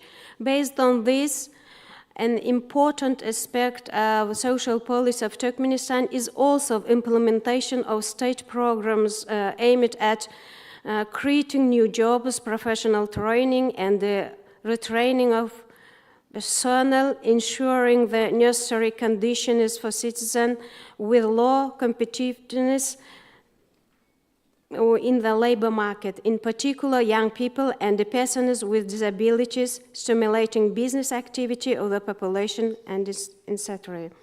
Dear Chairman, dear ladies and gentlemen, to summarize the above, I would like to note that the government of Turkmenistan is implementing measures to deepen the social orientation of national policy and achieve balanced development of the country in three dimensions: social, economic, and environmental, following the principles of leaving no one behind.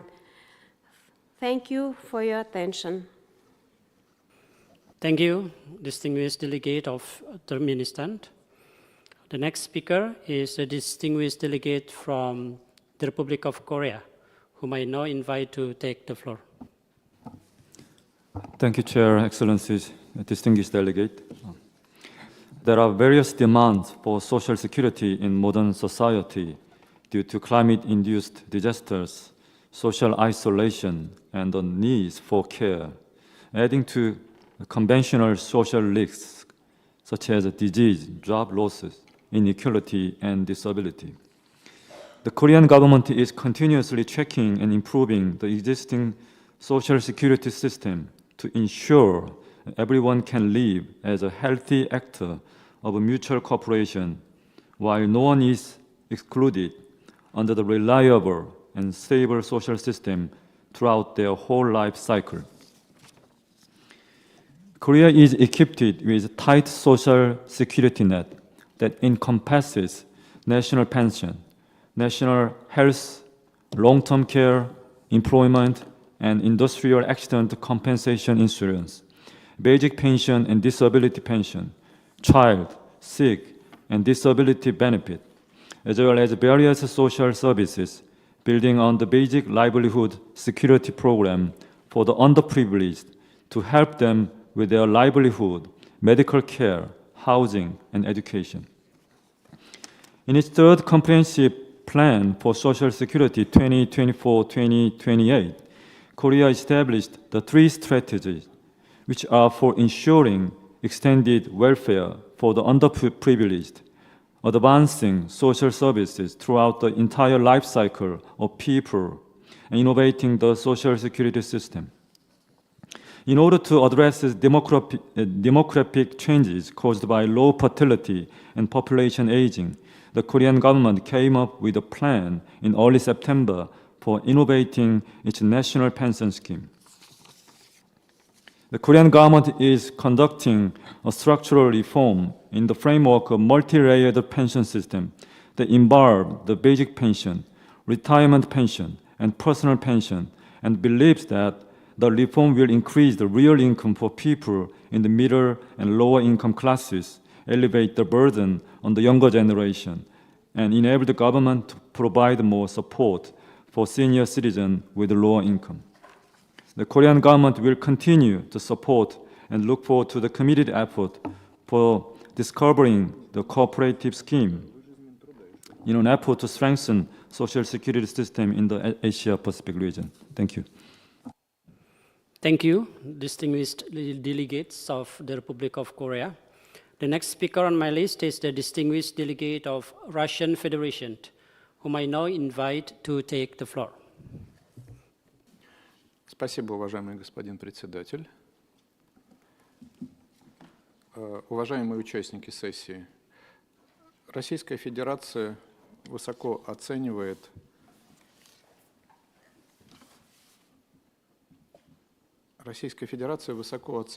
роль ESCAP и ее Комитета по социальному развитию.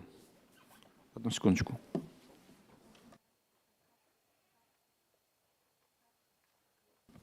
Российская Федерация высоко оценивает роль ESCAP и ее Комитета по социальному развитию в налаживании регионального сотрудничества в области социальной политики и более эффективной английский.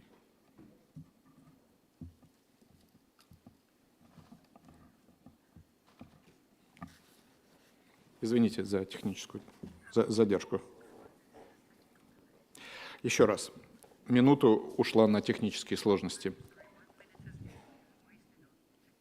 Российская Федерация высоко оценивает роль ESCAP и ее Комитета по социальному развитию в налаживании регионального сотрудничества в целях более скорейшего достижения целей устойчивого развития. Происходящий сегодня в АТР демографический переход требует консолидации усилий всех уровней власти, бизнеса, гражданского общества, несомненно.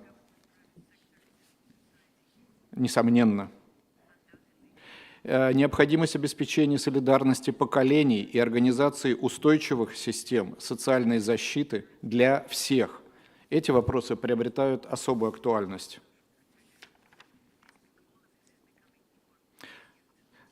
Придерживаемся позиции, что в Комитете ESCAP по социальному развитию в центре внимания должны стоять прежде всего наиболее насущные, злободневные вопросы социальной защиты. К таковым, на наш взгляд, относятся необходимость обеспечения всеохватности систем социальной защиты и доступности ее продуктов для населения. В этом контексте особое значение приобретает задача цифровизации в социальной сфере. Одним из приоритетных направлений является повышение адаптивности систем социальной защиты. Немаловажной представляется задача по укреплению квалификационного потенциала сотрудников органов социальной защиты, укрепление соответствующего потенциала заинтересованных государств.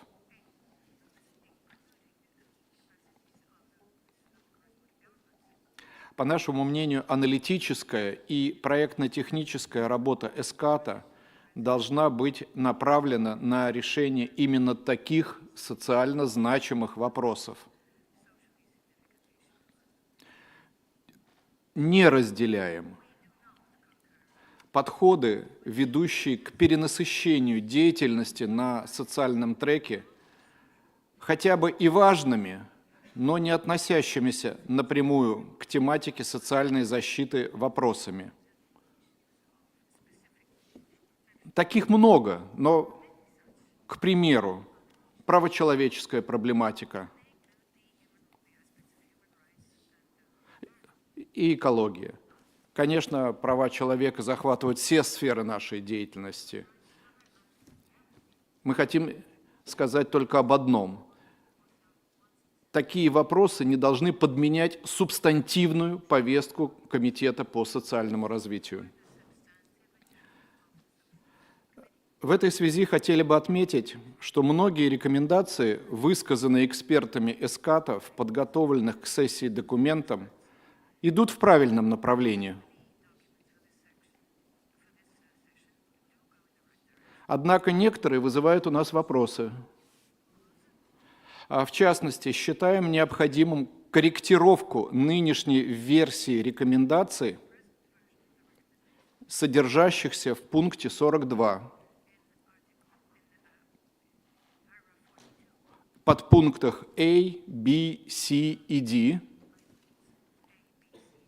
документа ESCAP CSD 8/2. Это документ, который называется «Защита нашего будущего сегодня». Также не можем и согласиться и с нынешней формулировкой предлагаемого решения комитета, содержащегося в пункте 46. В пункте 46 того же документа. Но, думается, их вполне можно взять за основу и несколько доработать. Мы их можем взять за основу, надо их немножечко доработать. И в заключение, господин председатель, еще 1,5 минуты. Хотелось бы, конечно, сказать несколько слов о наших национальных приоритетах в области социальной защиты. Очень коротко.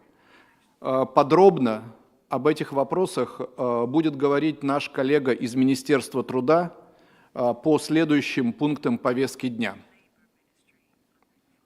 Но, что бы я хотел подчеркнуть, в Российской Федерации идет ряд важнейших проектов, которые адресованы вопросам семьи, продолжительной и активной жизни населения, сфокусированные на молодежи и детях и на подготовке профильных кадров. Поддержка старшего поколения является для Российской Федерации безусловным приоритетом.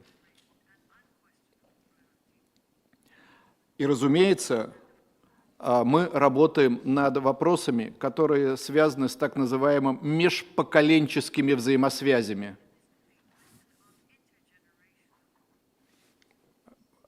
В Российской Федерации специальные программы посвящены молодому поколению.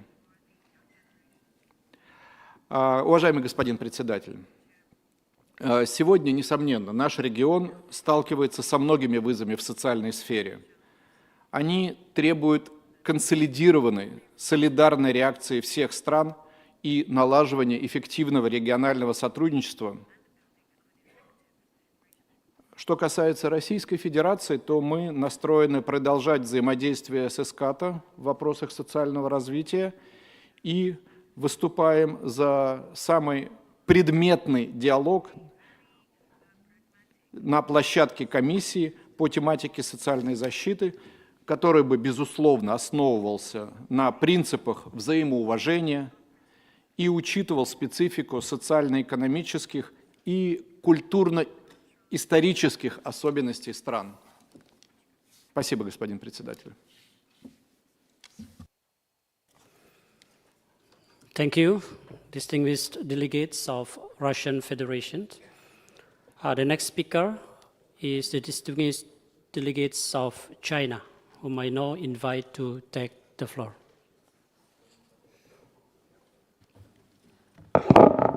Sorry. Morning, Chair, and morning, distinguished delegates. Ensuring and improving people's livelihood in the course of development is a major task of Chinese-style modernization.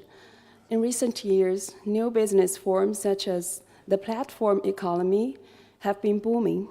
However, since employees in new forms of employment have no traditional employment relationship with platform enterprises, a large number of them are difficult to be included in the current work-related injury insurance system. To solve this problem and improve relevant social security systems, the Ministry of Human Resources and Social Security of China designed and launched a pilot project for occupational injury protection, and it has covered more than 9 million people, effectively safeguarding the occupational injury rights and interests of workers in new forms of employment, and is of great promotional value. There are some innovative highlights of this pilot project. First, in terms of coverage, workers in new forms of employment who register and receive orders through the platform, provide labor in the name of platform enterprises, and obtain income are included in the protection. Second, in terms of information management, a national centralized occupational injury protection information platform is built, which is connected with platform enterprises and provincial centralized systems across the country. Third, in terms of collection mode, it is charged by order and paid monthly. Fourth, commercial insurance institutions are entrusted to undertake occupational injury protection affairs, confirm occupational injuries, organize identification of workability, and verify and issue benefits. Fifth, In terms of benefit items and standards, appropriate adjustments and optimizations have been made on the basis of work-related injury insurance. And China will continue to make joint efforts with other countries in social security and promote the process of regional sustainable development. Thank you for your attention. Thank you, distinguished delegate of China. The next speaker on my list is the distinguished delegates of the Philippines, who I'm now invite to take the floor. Thank you, Mr. Chair. Effective social protection systems are crucial to the attainment of the Philippines' long-term vision of creating a prosperous middle-class society free from poverty, where people live long and healthy lives, are smart and innovative, and live in a high-trust society. Guided by the Philippine Development Plan, the government has developed a sectoral social protection plan that will serve as a blueprint for achieving a universal, modern, and integrated social protection system that will enable Filipinos to manage present and future risks so that no one is left behind. This plan strategically focuses on 3 key areas and touch on several of the recommendations of the Social Outlook Report that was launched today. First is the progressive implementation of a social protection floor to provide essential healthcare and income security. This includes ensuring adequate funding for universal healthcare, enhancing the country's conditional cash transfer program, providing access to emergency employment, enhancing unemployment insurance, extending pension coverage, and improving access to health and social services. The second priority area is the development of adaptive and shock-responsive social protection programs. Targeted support will be provided during different phases of a crisis, especially given the growing challenges posed by climate change, as well as the emerging vulnerabilities in the world of work, such as those arising from automation, the rise of the gig economy, and the expanding application of artificial intelligence. The third and final priority area is the rationalization, modernization, and integration of social protection systems. As part of these efforts, the Philippine government is establishing a community-based monitoring system to gather vital data on vulnerable sectors. Along with the national ID system, which now covers more than 80% of the population, these measures will enhance beneficiary targeting, promote complementation, and minimize leakages. Ladies and gentlemen, the Philippines remains steadfast in its commitment to strengthen social protection as a means to achieve our long-term vision and the SDGs. We believe that through close collaboration with our stakeholders, we can transform our economy to create a truly prosperous, resilient, and inclusive society. Thank you very much. Thank you, distinguished delegates of the Philippines. The next speaker is the distinguished delegate of Sri Lanka, whom I now invite to take the floor.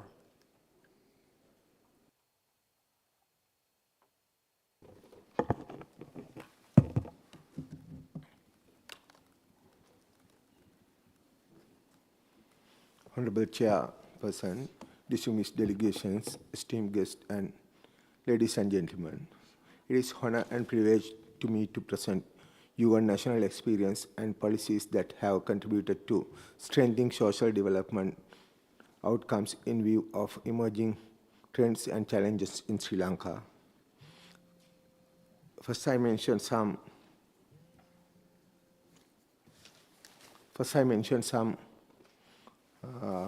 data in our country. Our population is 23 million in year 2024. Labor force is 8 to 9 million. Numbers of families are 8.4 million. Numbers of families below poverty line are 2.8 million. Elder population is 12 to 13% of total population. Male population is 48 and female population is 52. Youth population is 5.5 million and child population is 24%. Disabled population is 1.4 million in the country. In Sri Lanka, national policies based on strengthening social development can be considered as social protection policies and poverty reduction policies. As an example, I can mention free education policy, free health policy, and national social protection policy as social development policies. Government provides free education for all students from year 1 to university education. There are vocational training institutes like NITA, VTA, and Univatech, which provide free vocational training from certificate level, that is NVQ level 3, 4 to 7, to bachelor's degree. Trainees are given monthly bursary. State university students with economic difficulties get Mahapala scholarships. Every citizen is given free health facilities in our country. National social protection policy exists for the integrated social protection by enabling policies and legislations. Sri Lanka's poverty reduction strategy is outlined and focused on both growth and social development. If I mention about key social development indicators, duty-free education, literacy rate of country increase, it is 95 plus. IT literacy rate also high in the country. Due to free health facilities, infant mortality rate, maternal mortality and death rate are in very low level, and also life expectancy has gone up. Some diseases are no longer exist, and immunity in children also has gone up. People who lived under poverty line could uplift through self-employment, providing financial support for small industries and many social empowerment programs. Small groups concept help to get capital through banks like Samurdhi Development Banks. I can mention some national experiences. Reduce the death due to many diseases. Poor people also get health facilities equally. Pregnant mothers and newborn children get family health services at home through the midwives. Unwanted births are controlled through awareness programs. School dropouts reduce, and number of students who get higher education opportunities increase. Parents' enthusiasm for education is increased, and due to that reason, competition among children is adversely affected. Exam system is tedious for children, and some students frustrated due to unnecessary competition and losing their expectation. Programs implemented to reduce poverty can be mentioned as Aswasima program and Samurdhi program. Aswasima focus on vulnerable, poor and poor families. They are given financial support.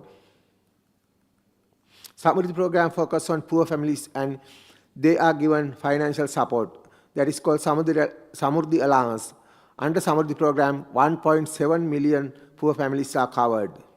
In Sri Lanka, following major poverty alleviation programs have been implemented during several decades. Those are Janasavya, Samurdhi program, Divinagami program, and Aswasima program. We have pension schemes implemented for social security. Those are government pension scheme for all public sector employees, employees provident fund for private sector employees, employees trust fund, public service provident fund, establishment of social security board to provide pension and social security benefit for people who are not entitled to government pension. Farm pension scheme also exists in the country. Other social security programs can be mentioned as follows. Financial support programs. Under this, provide financial support for disabled persons, elders, sick community, especially for kidney disease and cancer patients, school children, technical college students, and university students. Technical training and education assistance program also exists.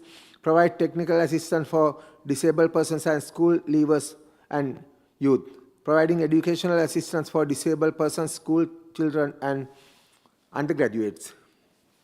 Other assistance programs can be mentioned as provide equipment for disabled persons, provide national nutrition assistance, education assistance, housing assistance, medical assistance, dry food items, assistance for disabled persons who are employed. That means 15% of their salary given by the government when they are working in private sector. Vocational training programs also we have women's program, also we have pregnant mothers, ration package, paid maternity leave, daily time allowance for feeding mothers. Some urgent programs also we have loss of employment due to COVID pandemic, decline in agriculture due to prolonged drought, flood, etc., loss of income due to economic crisis, natural disasters like flood, cyclone, and drought.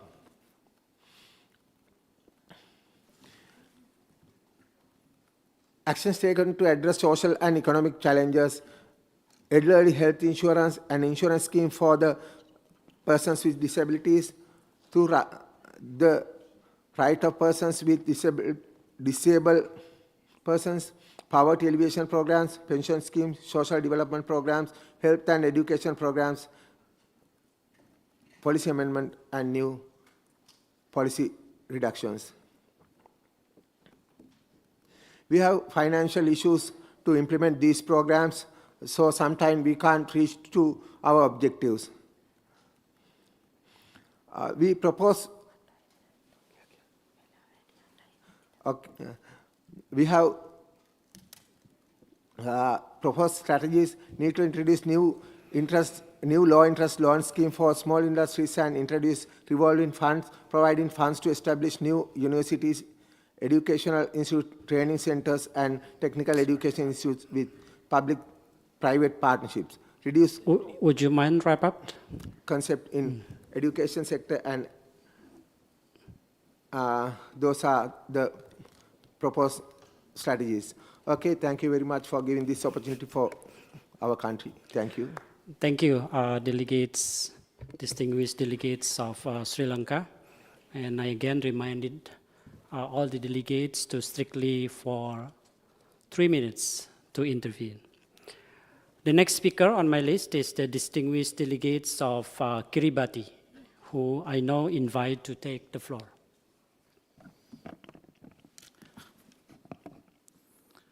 Thank you, Mr. Chair. Distinguished delegate, ladies and gentlemen. In accordance with our commitment under the Sustainable Development Goals, Kiribati has a life cycle-based, inclusive social protection approach that is built around the life cycle risks and is well aligned to the social protection flow. Like most Pacific countries, the expansion of social protection system in Kiribati, including growth of universal scheme, has been gradual. Kiribati first started with its senior citizen allowance scheme in 2004, and then in 2018 introduced a disability allowance. Most recently, in 2020, Kiribati initiated its support fund for the unemployed. This scheme boosted the economic resilience for Kiribati during the COVID and continued to be our largest social protection scheme.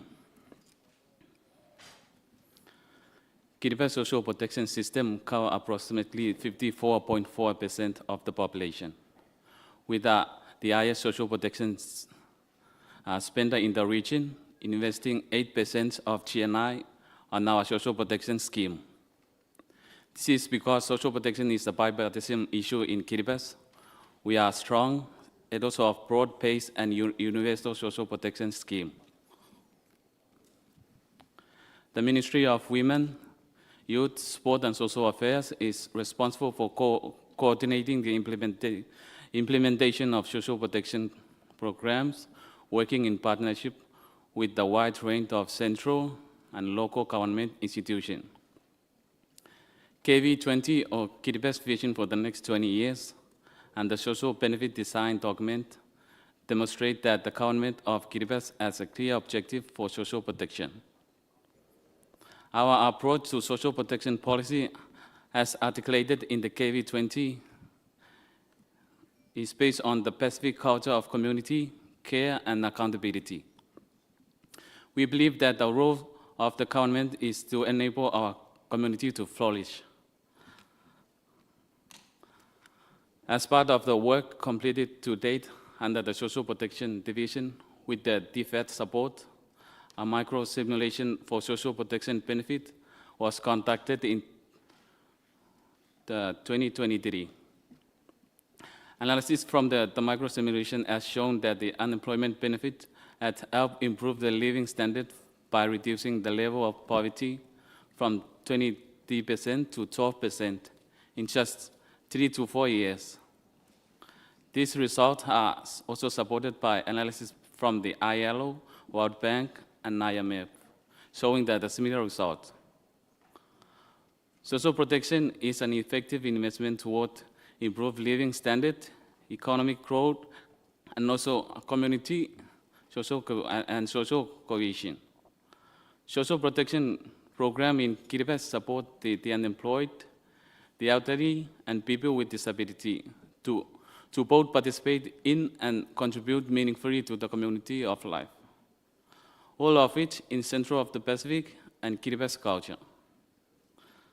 Investment in social protection has also a positive impact on women who are increasingly able to contribute more fully communal activities and decision-making within the families. Kiribati is committed to continue to strengthen its social protection system and is ready to engage at regional level, especially with the ESCAP, to strengthening its social protection program, continuously working toward a more inclusive, comprehensive, and sustainable social protection program. Thank you. Thank you, distinguished delegate of Kiribati. The next speaker on my list is the distinguished delegate of Fiji, whom I now invite to take the floor.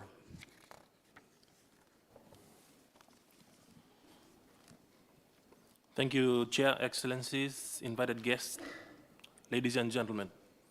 Bula Vinaka.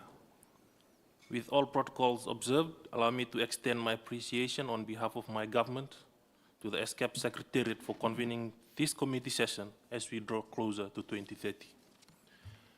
Indeed, at such a juncture, progress towards achieving the 2030 SDGs should indicate that all countries are closer to reaching their targets and that initiatives undertaken at national level should complement and enhance our collective efforts at the sub-regional and regional level. In Asia and the Pacific, communities are highly exposed to climate change-related events. Social protection system can support climate resilience and help smooth the introduction of climate change mitigation and adaptation policies and measures, with a view of ensuring a just transition to a net zero emission future, inclusive and resilient socioeconomic development. Poverty reduction is a priority of the Fijian government. Through our 5-year National Development Plan, the government commits to achieve a socially inclusive Fiji and empowered Fijians through policies that promote a caring environment and improve the lives of our vulnerable population. In addition, Fiji has recognized the critical role of social protection in building a shock-responsive system that can support the population in mitigating, adapting, and recovering from the impacts of shocks and climate disaster.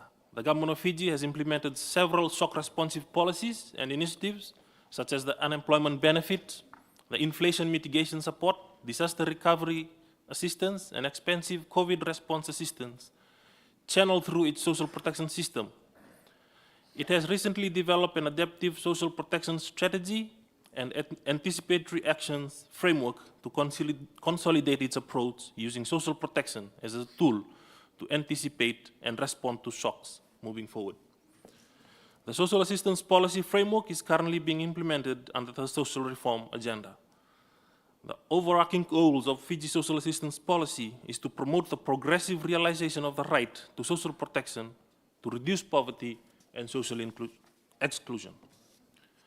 This will be achieved by delivering appropriately designed and adaptable social assistance program protecting the poor and vulnerable against shocks, including those from climate-related disasters, promoting security and building resilience so that Fijians are able to fully participate economically, socially, and culturally in the society. The policy also supports social assistance system that contribute to human capital and at different stages of the life cycle.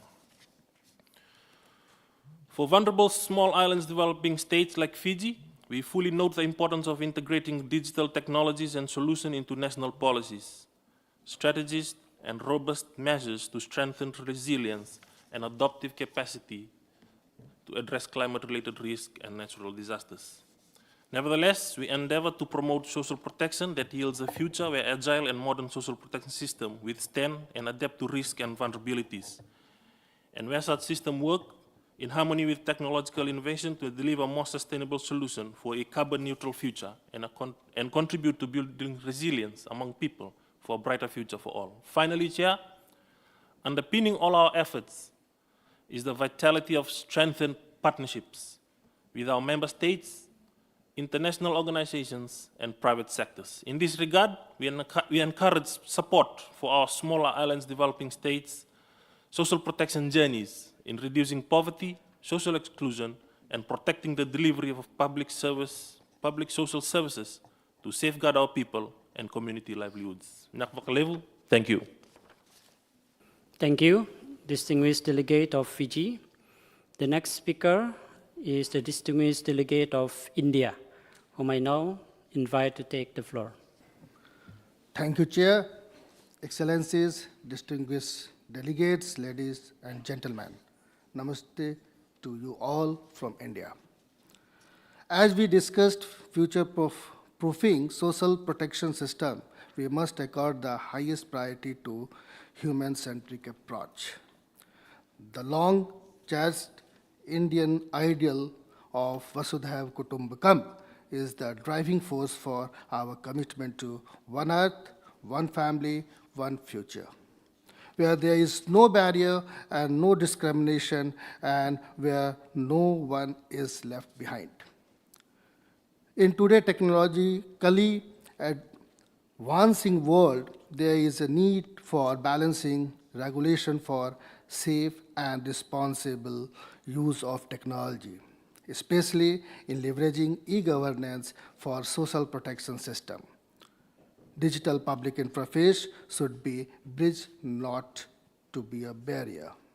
For instance, Unified Payment System Interface, UPI, developed in India, has transformed the system for routine transaction completely digitalized the field with 87.35 billion transactions, growing 147% in terms of volume.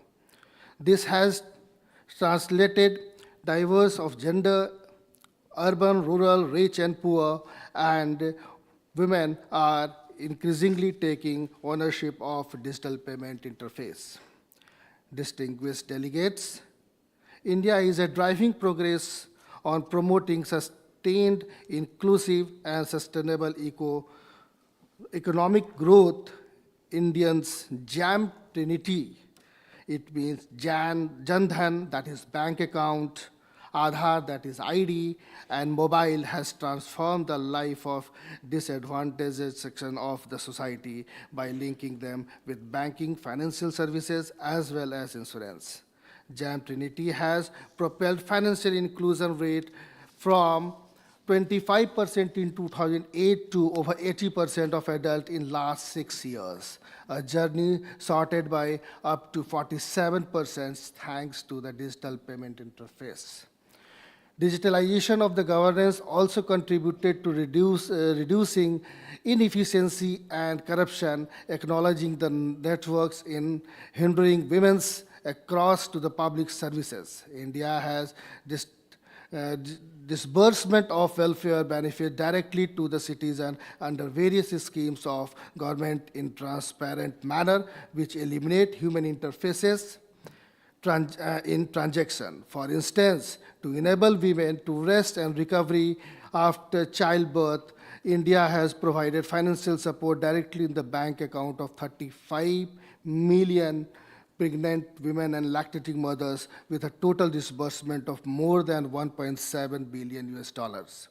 This has ensured income security for families as well as women's health. I would like to conclude my remarks by stating that The potential of the digital public interface may be effectively leveraged to build resilient social protection system that withstand challenges of the future. Thank you, Chair.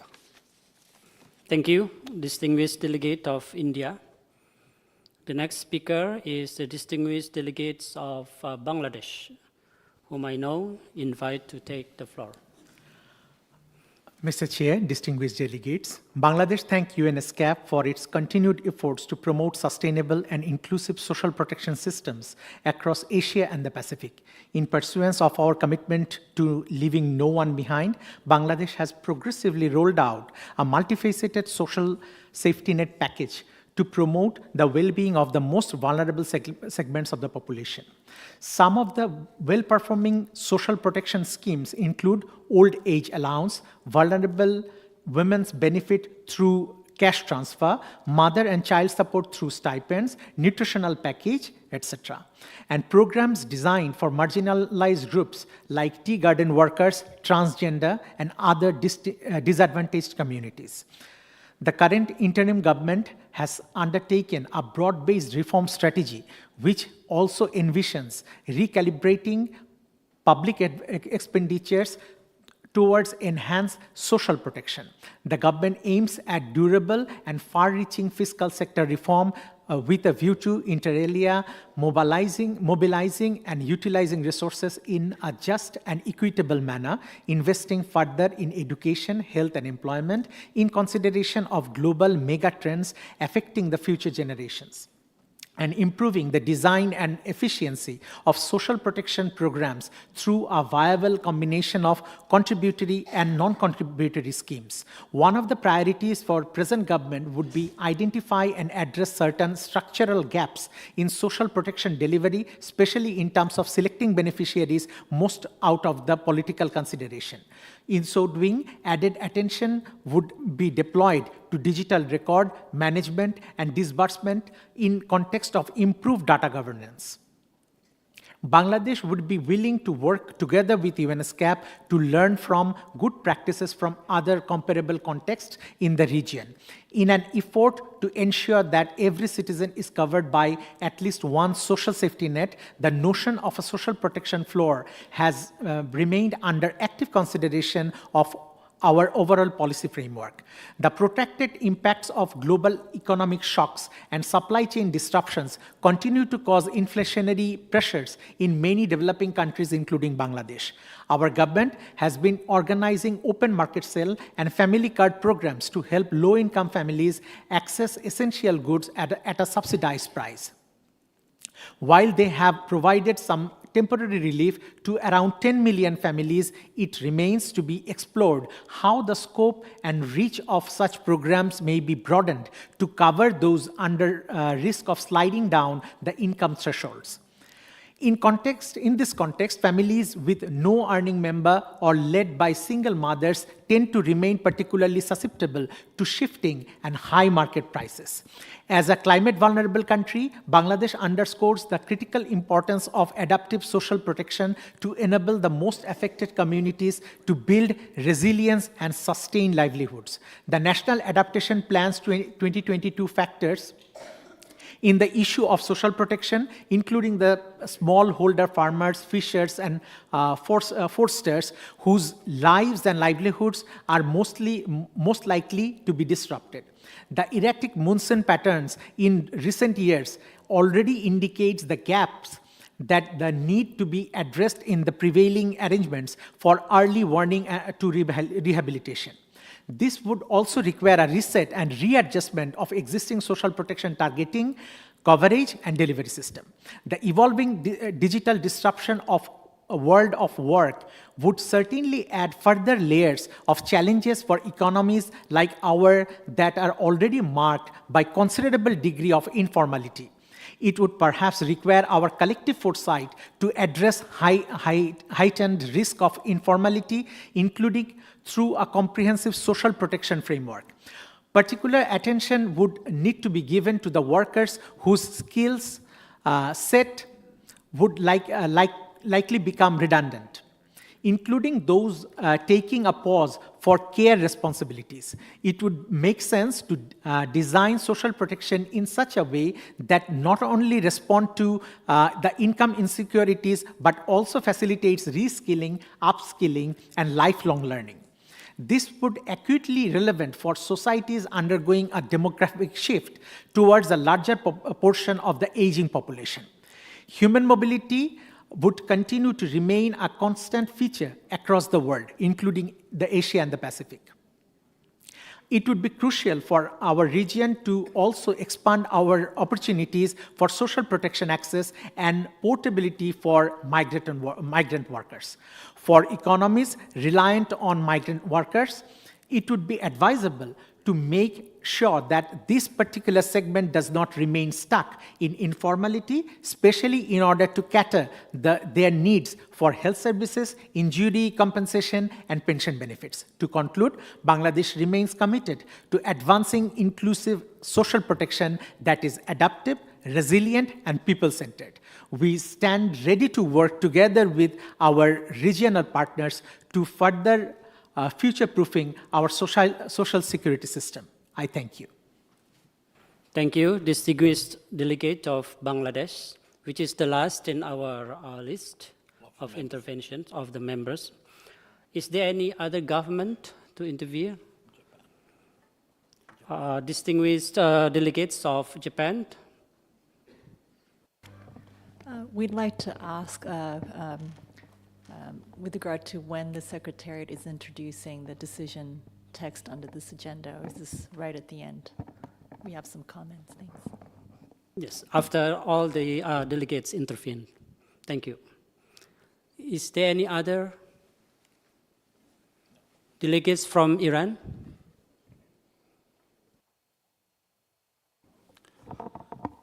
Thank you, Mr. Chair. Distinguished colleagues, Islamic Republic of Iran is a large country in the Middle East region, with a population estimated at 86 million people, which holds a great opportunity for socio-economic development.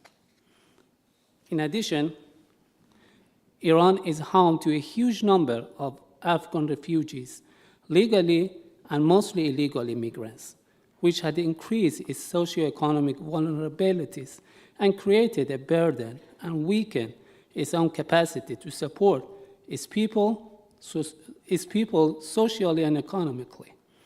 Over the last few years, Iran has faced multiple challenges. However, the scale of needs and the limited fiscal space are factors that are limiting the government's ability to address the consequences of multi-layered crisis faced by the country. Iran continues to be highly vulnerable to climate change and natural disasters, in particular earthquakes, droughts, sand and dust storms.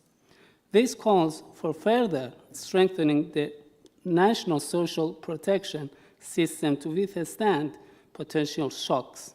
Despite these challenges, Islamic Republic of Iran has made tremendous progress to support vulnerable households through various schemes. One of the main achievements in the Iranian social protection sector in recent years is the Iranian Welfare Database, which is an integrated registry used for several social welfare programs in the country. In conclusion, a more inclusive social protection system should be guaranteed in receiving countries for immigrants through closer cooperation between international partners and the central government. I thank you, Mr. Chair. Thank you, distinguished delegate of Iran. I think there is no more members. Now I invite the distinguished delegate of the intergovernmental organizations, UN bodies, specialist agencies, civil society organizations, and other stakeholders. I wish to request the delegates provide their name and affiliation before delivering their statement. The next on my list is the Women in Informal Employment, Globalizing and Organization, WIEGO. I am Aura Sevilla. Ladies and gentlemen, The future of social protection system in the Asia-Pacific region must protect all workers, including those who work in the informal economy. Workers in informal employment make up 2/3 of the workforce in the Asia-Pacific region, close to 1.3 billion workers. They contribute to our societies, our economies, and our daily lives. But the vast majority of these workers lack access to social protection, leaving them in constant risk of income loss and poverty. The COVID-19 pandemic starkly exposed the precariousness of their situation, and now the climate crisis is further compounding these challenges, with millions of informal workers facing direct threats to their income and well-being because of extreme heat, flooding, and other workplace hazards. With the region facing a rapidly aging population, failure to act now will lead to even greater challenges in the coming decades. Expanding social protection to workers in the informal economy is therefore both a moral obligation and a strategic necessity.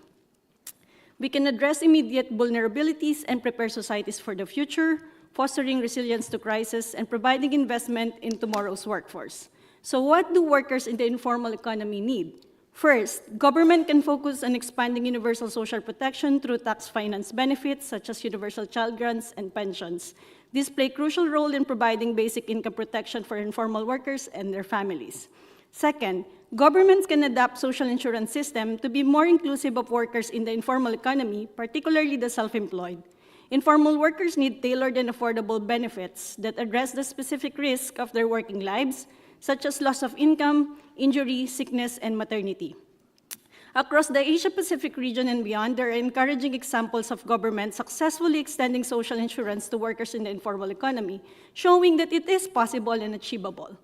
Countries like Mongolia, Thailand, Malaysia have implemented innovative funding mechanisms such as government subsidies, matching contributions, to make social protection more affordable for the self-employed individuals.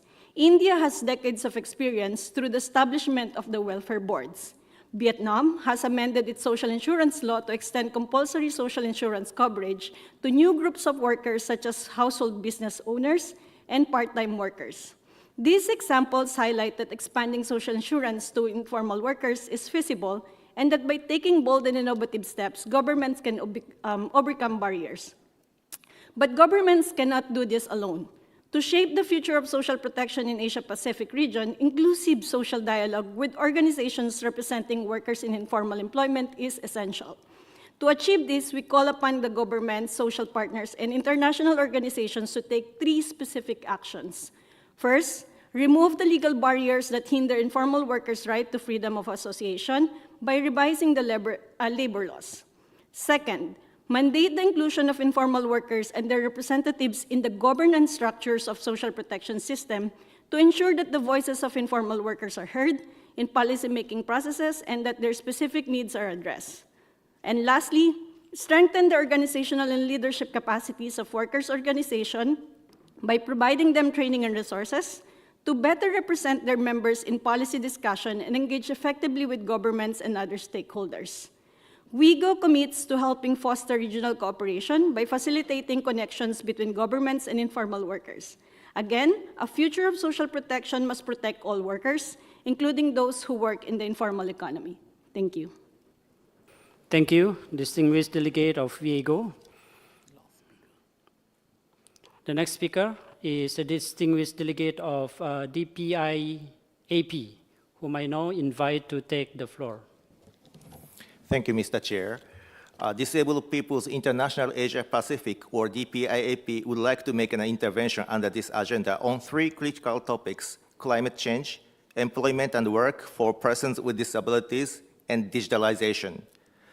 First, the risks associated with climate change have been recognized globally, particularly its disproportionate impact on socially vulnerable populations. Given the historical marginalization of persons with disabilities, who are often left behind in the natural disaster risk management at all stages, DPIAP stresses the importance of inclusive disaster risk management strategies, including planning for involuntary and voluntary relocations prior to disasters, especially in the relocation of capital cities. So although the DPIAP is not the organizer, there will be the side event after this session on this matter. So we would like to encourage all the participants and delegates in this room to join this side event. Second, DPIAP highlights the needs to promote employment and work from the perspective of decent work. While DPIAP fully acknowledges the value of employing persons with disabilities in the formal sector, as well as the effectiveness of the quota systems or affirmative action in bridging the employment gap, globalization poses new challenges. Capital flight and employment mobility affect those in the formal sector, including persons with disabilities. Thus, the formal sector employment is no longer the ultimate or sole goal. DPIAP urges the member states to establish comprehensive safety nets to mitigate these risks beyond merely enforcing quotas. Additionally, DPIAP would like to emphasize the importance of supporting various types of work and employment, particularly entrepreneurship and social enterprises. Considering that many persons with disabilities in this region still live in the rural and remote areas, the development of flexible forms of decent and inclusive work and employment should be encouraged. This effort should involve collaboration among national government, organizations of persons with disabilities, the private sector, local communities, and civil society organizations. Regarding digitalization, DPIAP calls on member states to develop national plans to promote accessibility or integrate accessibility issues in the comprehensive national development plans, covering both public and private sectors with clear and sufficient budget allocations. As Asia is now the heart of global supply chain and research and development, DPIAP sees a unique opportunity for our region to lead in promoting accessible design worldwide under this digitalization era, if guided effectively by sound and inclusive policies. In conclusion, DPIAP reaffirms that inappropriate and inadequate social protection systems have contributed to the segregation of persons with disabilities from mainstream society. All the social protection policies should be promoted in inclusive settings with participation of all sectors, especially organizations of persons with disabilities at all levels. DPIAP expects all the member states align toward this common goal. Thank you, Mr. Chair. Thank you, distinguished delegate of Disabled Peoples International Asia and Pacific. Excellencies, distinguished delegates, I think we have now reached the end of this agenda item. And I would like to thank the distinguished delegates for their informative statements, which underline the importance of strengthening social development policies to reduce poverty and existing inequalities. I would now like to draw your attention to the draft decisions of proposed in documents ESCAP/CST 8/2, which reads as follows. The committee decides to request the Secretariat to support members and associate members of the Economic and Social Commissions for Asia and the Pacific, upon request, in strengthening the capacity to develop inclusive policies that can address rising poverty and widening inequalities in view of climate change, demographic shift, and digitalizations. Are there any comments on the proposed decisions?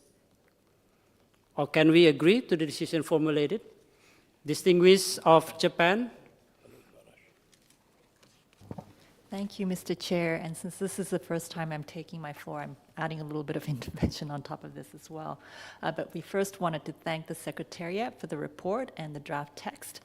We found that the data on the report's quite useful and think that the policies outlined under a rights-based approach and recognized for their interlinked nature, tailored to national and local considerations and needs, can help to support social protection systems in achieving a positive impact in reducing poverty and inequality while building resilience in the face of global megatrends and complex crises, as you've outlined in the report in paragraph 43. but a country-driven approach is necessary in any capacity development efforts.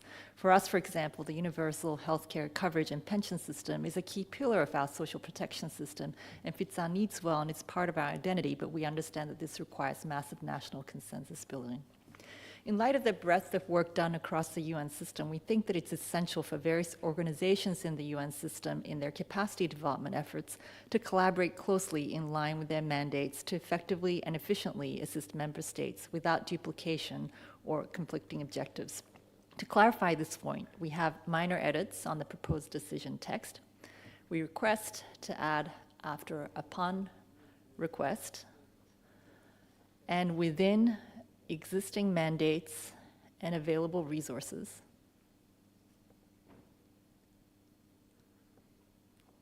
Comma. And after and in front of climate change,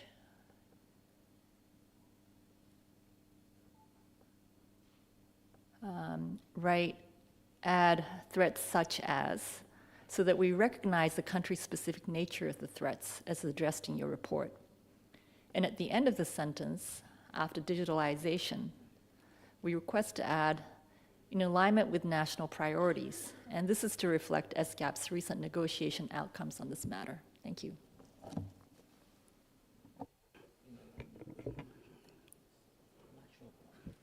National priority. Yeah. Thank you, distinguished priorities. Thank you, distinguished delegates of Japan. So the distinguished delegates of Japan has proposed to amend the decisions to read as in the screen, and it's indicated as in the yellow shading. Yep, the Russian Federation. Oh. I invite distinguished delegate of Russian Federation to take the floor. Thank you, Mr. Chair. We also have some what we believe are minor amendments and improvements for the text. And I'm now trying to wrap my head around the edits proposed by the delegation of Japan. And it looks like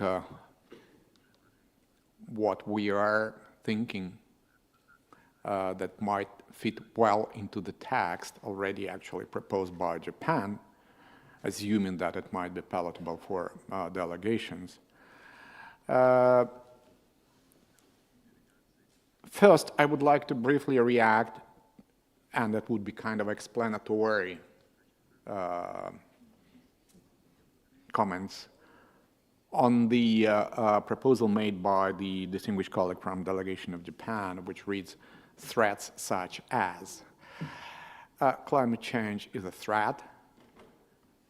Digitalization, for example, not necessarily just only a threat. It is also a benefit.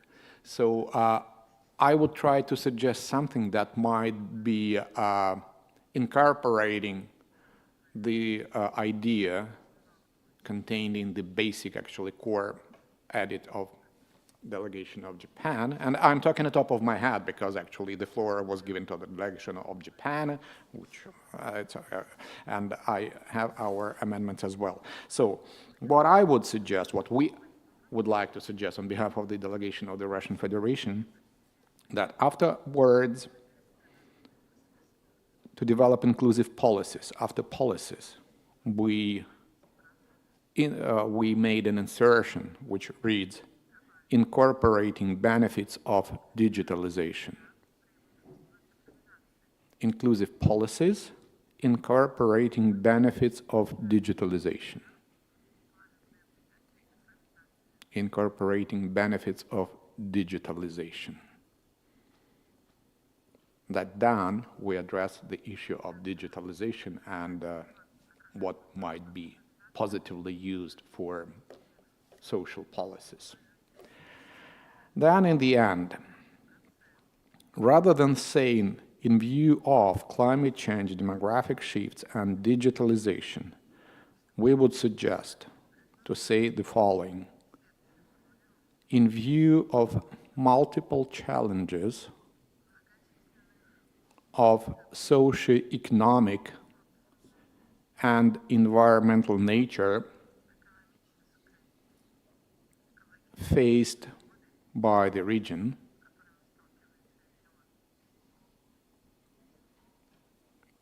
And we suggest to delete climate change, demographic shifts, and digitalization, because it will be actually encompassed by the wording which says that we have to be mindful of the socioeconomic and environmental challenges. Demographic shifts, it's one of the social challenges, but we may not necessarily be focused only on the demographic shifts and social issues, but we also have to be mindful about the economic issues. When we talk about the environmental challenges, so that encompasses many problems, not only the climate change, but air pollution, dust storms, plastic pollution, etc., etc. And if I may briefly react to the proposal of the delegation of Japan, then suggest, assuming that what we suggest might be palatable or might be inserted actually in the text, so we can go along with the proposals made by the delegation of Japan. Thank you. Thank you, distinguished delegates of Russia Federations. Are these changes acceptable? I invite the distinguished delegates of Japan. Thank you for the improvements based upon, so we are fine to eliminate threats, just to simplify the text.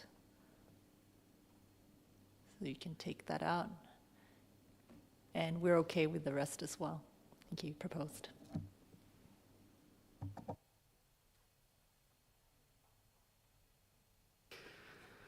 Thank you, distinguished delegate of Japan. Now I invite the distinguished delegates of Nepal to take the floor. Thank you, Chair. Just request some minor addition. After poverty, maybe we can add unemployment also. Can address rising poverty, unemployment, and widening inequality. They are interrelated also.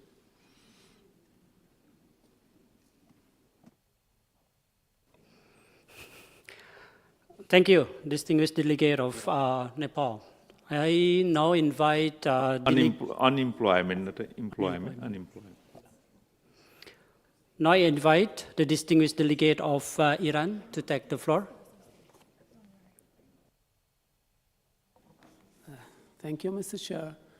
It seems that we open the text for negotiating, so this kind of practice is not accepted by my delegation because many elements inserted already and some elements deleted from the text. And my question to Secretariat, why the phrases you deleted, the original text you deleted right now before any consensus reached? So this kind of practice, is really causing misunderstandings. So we invite the Secretariat to stick to the text until the general consensus have reached. Thank you. We are apologizing, distinguished delegates of Iran. I invite the Secretariat to make a comments. Yes, I think we apologize for doing that before consensus was reached, and we will take heed for the future, because this is the first. Actually, the decisions are really not. We were mainly meant for general adoption, and so this is the first time, actually, after the resolution was adopted, that we're going through this process. So we will, if there are any additions that the delegation of Iran would like to make. Thank you, Mr. Chair. So the current form and formulation is changed.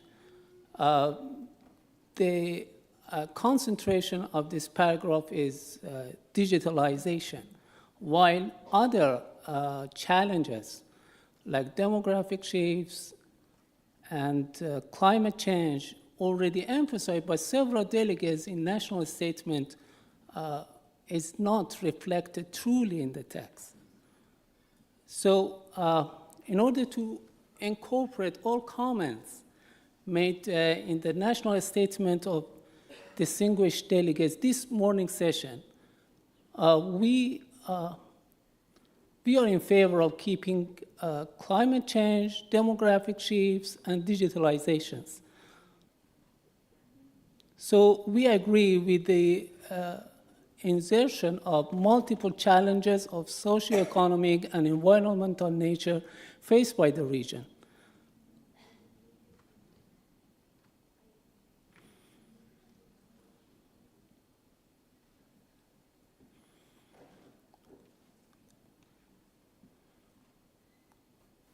And with the rest of the text, we are okay. Thank you. Thank you, these distinguished delegates of Iran. Now I invite the distinguished delegates of Russia federations to take the floor. Thank you, Mr. Chair. I will be trying just to respond to a number of issues raised so that to make this discussion interactive. First things first, as I said, the current version, the initial version as it stands in the document of the draft decision is not acceptable to us. We cannot concur to the text as it stands in the document. This is number one. Being guided by that aspiration, we suggested the amendments, which we humbly believe encompass many issues, including climate as well. Then it was actually not something that we will be willing to die for. It's digitalization that was initially contained in the text. We wanted to find actually appropriate place to indicate possible benefits of the digitalization, which may not be denied, but if it is actually the root of the problem for this or that delegation, so we will not be actually insisting on the wording incorporating benefits of digitalization. Why I'm saying that? Because our distinguished friend from the delegation of Iran said that this gives a very specific focus for the text, which in my humble assessment is not exactly so, but if it is a problem, so then we can easily withdraw the text incorporating benefits of digitalization. We can get rid of that. I'm saying that just to make the draft decision palatable for all the delegations participating in the committee. But I stress again, to finalize, we may not actually agree with the text as it stands now because it is not complete. Demographic shift, it's only one of the social issues. The economic issues are omitted. Environmental problems, they are limited only to climate, which is very important, paramountly important issue, but it is only one of the environmental challenges. Thank you. Thank you, delegates, distinguished delegates of Russian federations. Are these changes acceptable? No? Yeah. Ask if there is flexibility.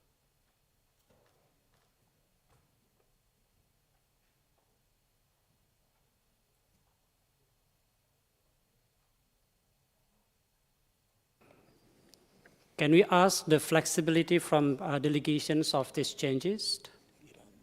From distinguished delegates from Iran? Thank you, Mr. Chair, and thank you for the flexibility shown by distinguished delegate of Russia. We are okay with the text. Thank you. Thank you, distinguished delegates from Iran. Is there any members' comments?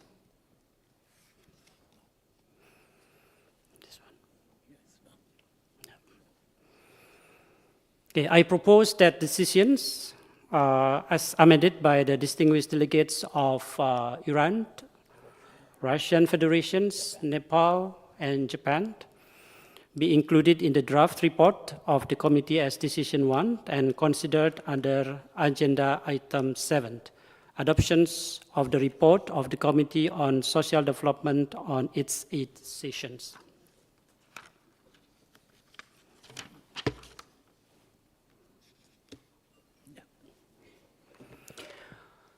Thank you. This concludes our deliberations for this morning. We will resume the committee this afternoon at 2 p.m. in this conference room. Before we adjourn for a break and reconvene to consider agenda item 3, I would like to invite the MC to provide some housekeeping announcements if there are any. Excellencies, distinguished delegates, it is my pleasure to invite you to the side event on disability-inclusive disaster risk reduction in Asia and the Pacific, ensuring no one is left behind, scheduled from 12:30 p.m. to 1:45 p.m. today in meeting room H. We look forward to your participation at this event, and we will reconvene for the committee at 2 p.m. Thank you. Thank you, MC. I now declare the meeting adjourned.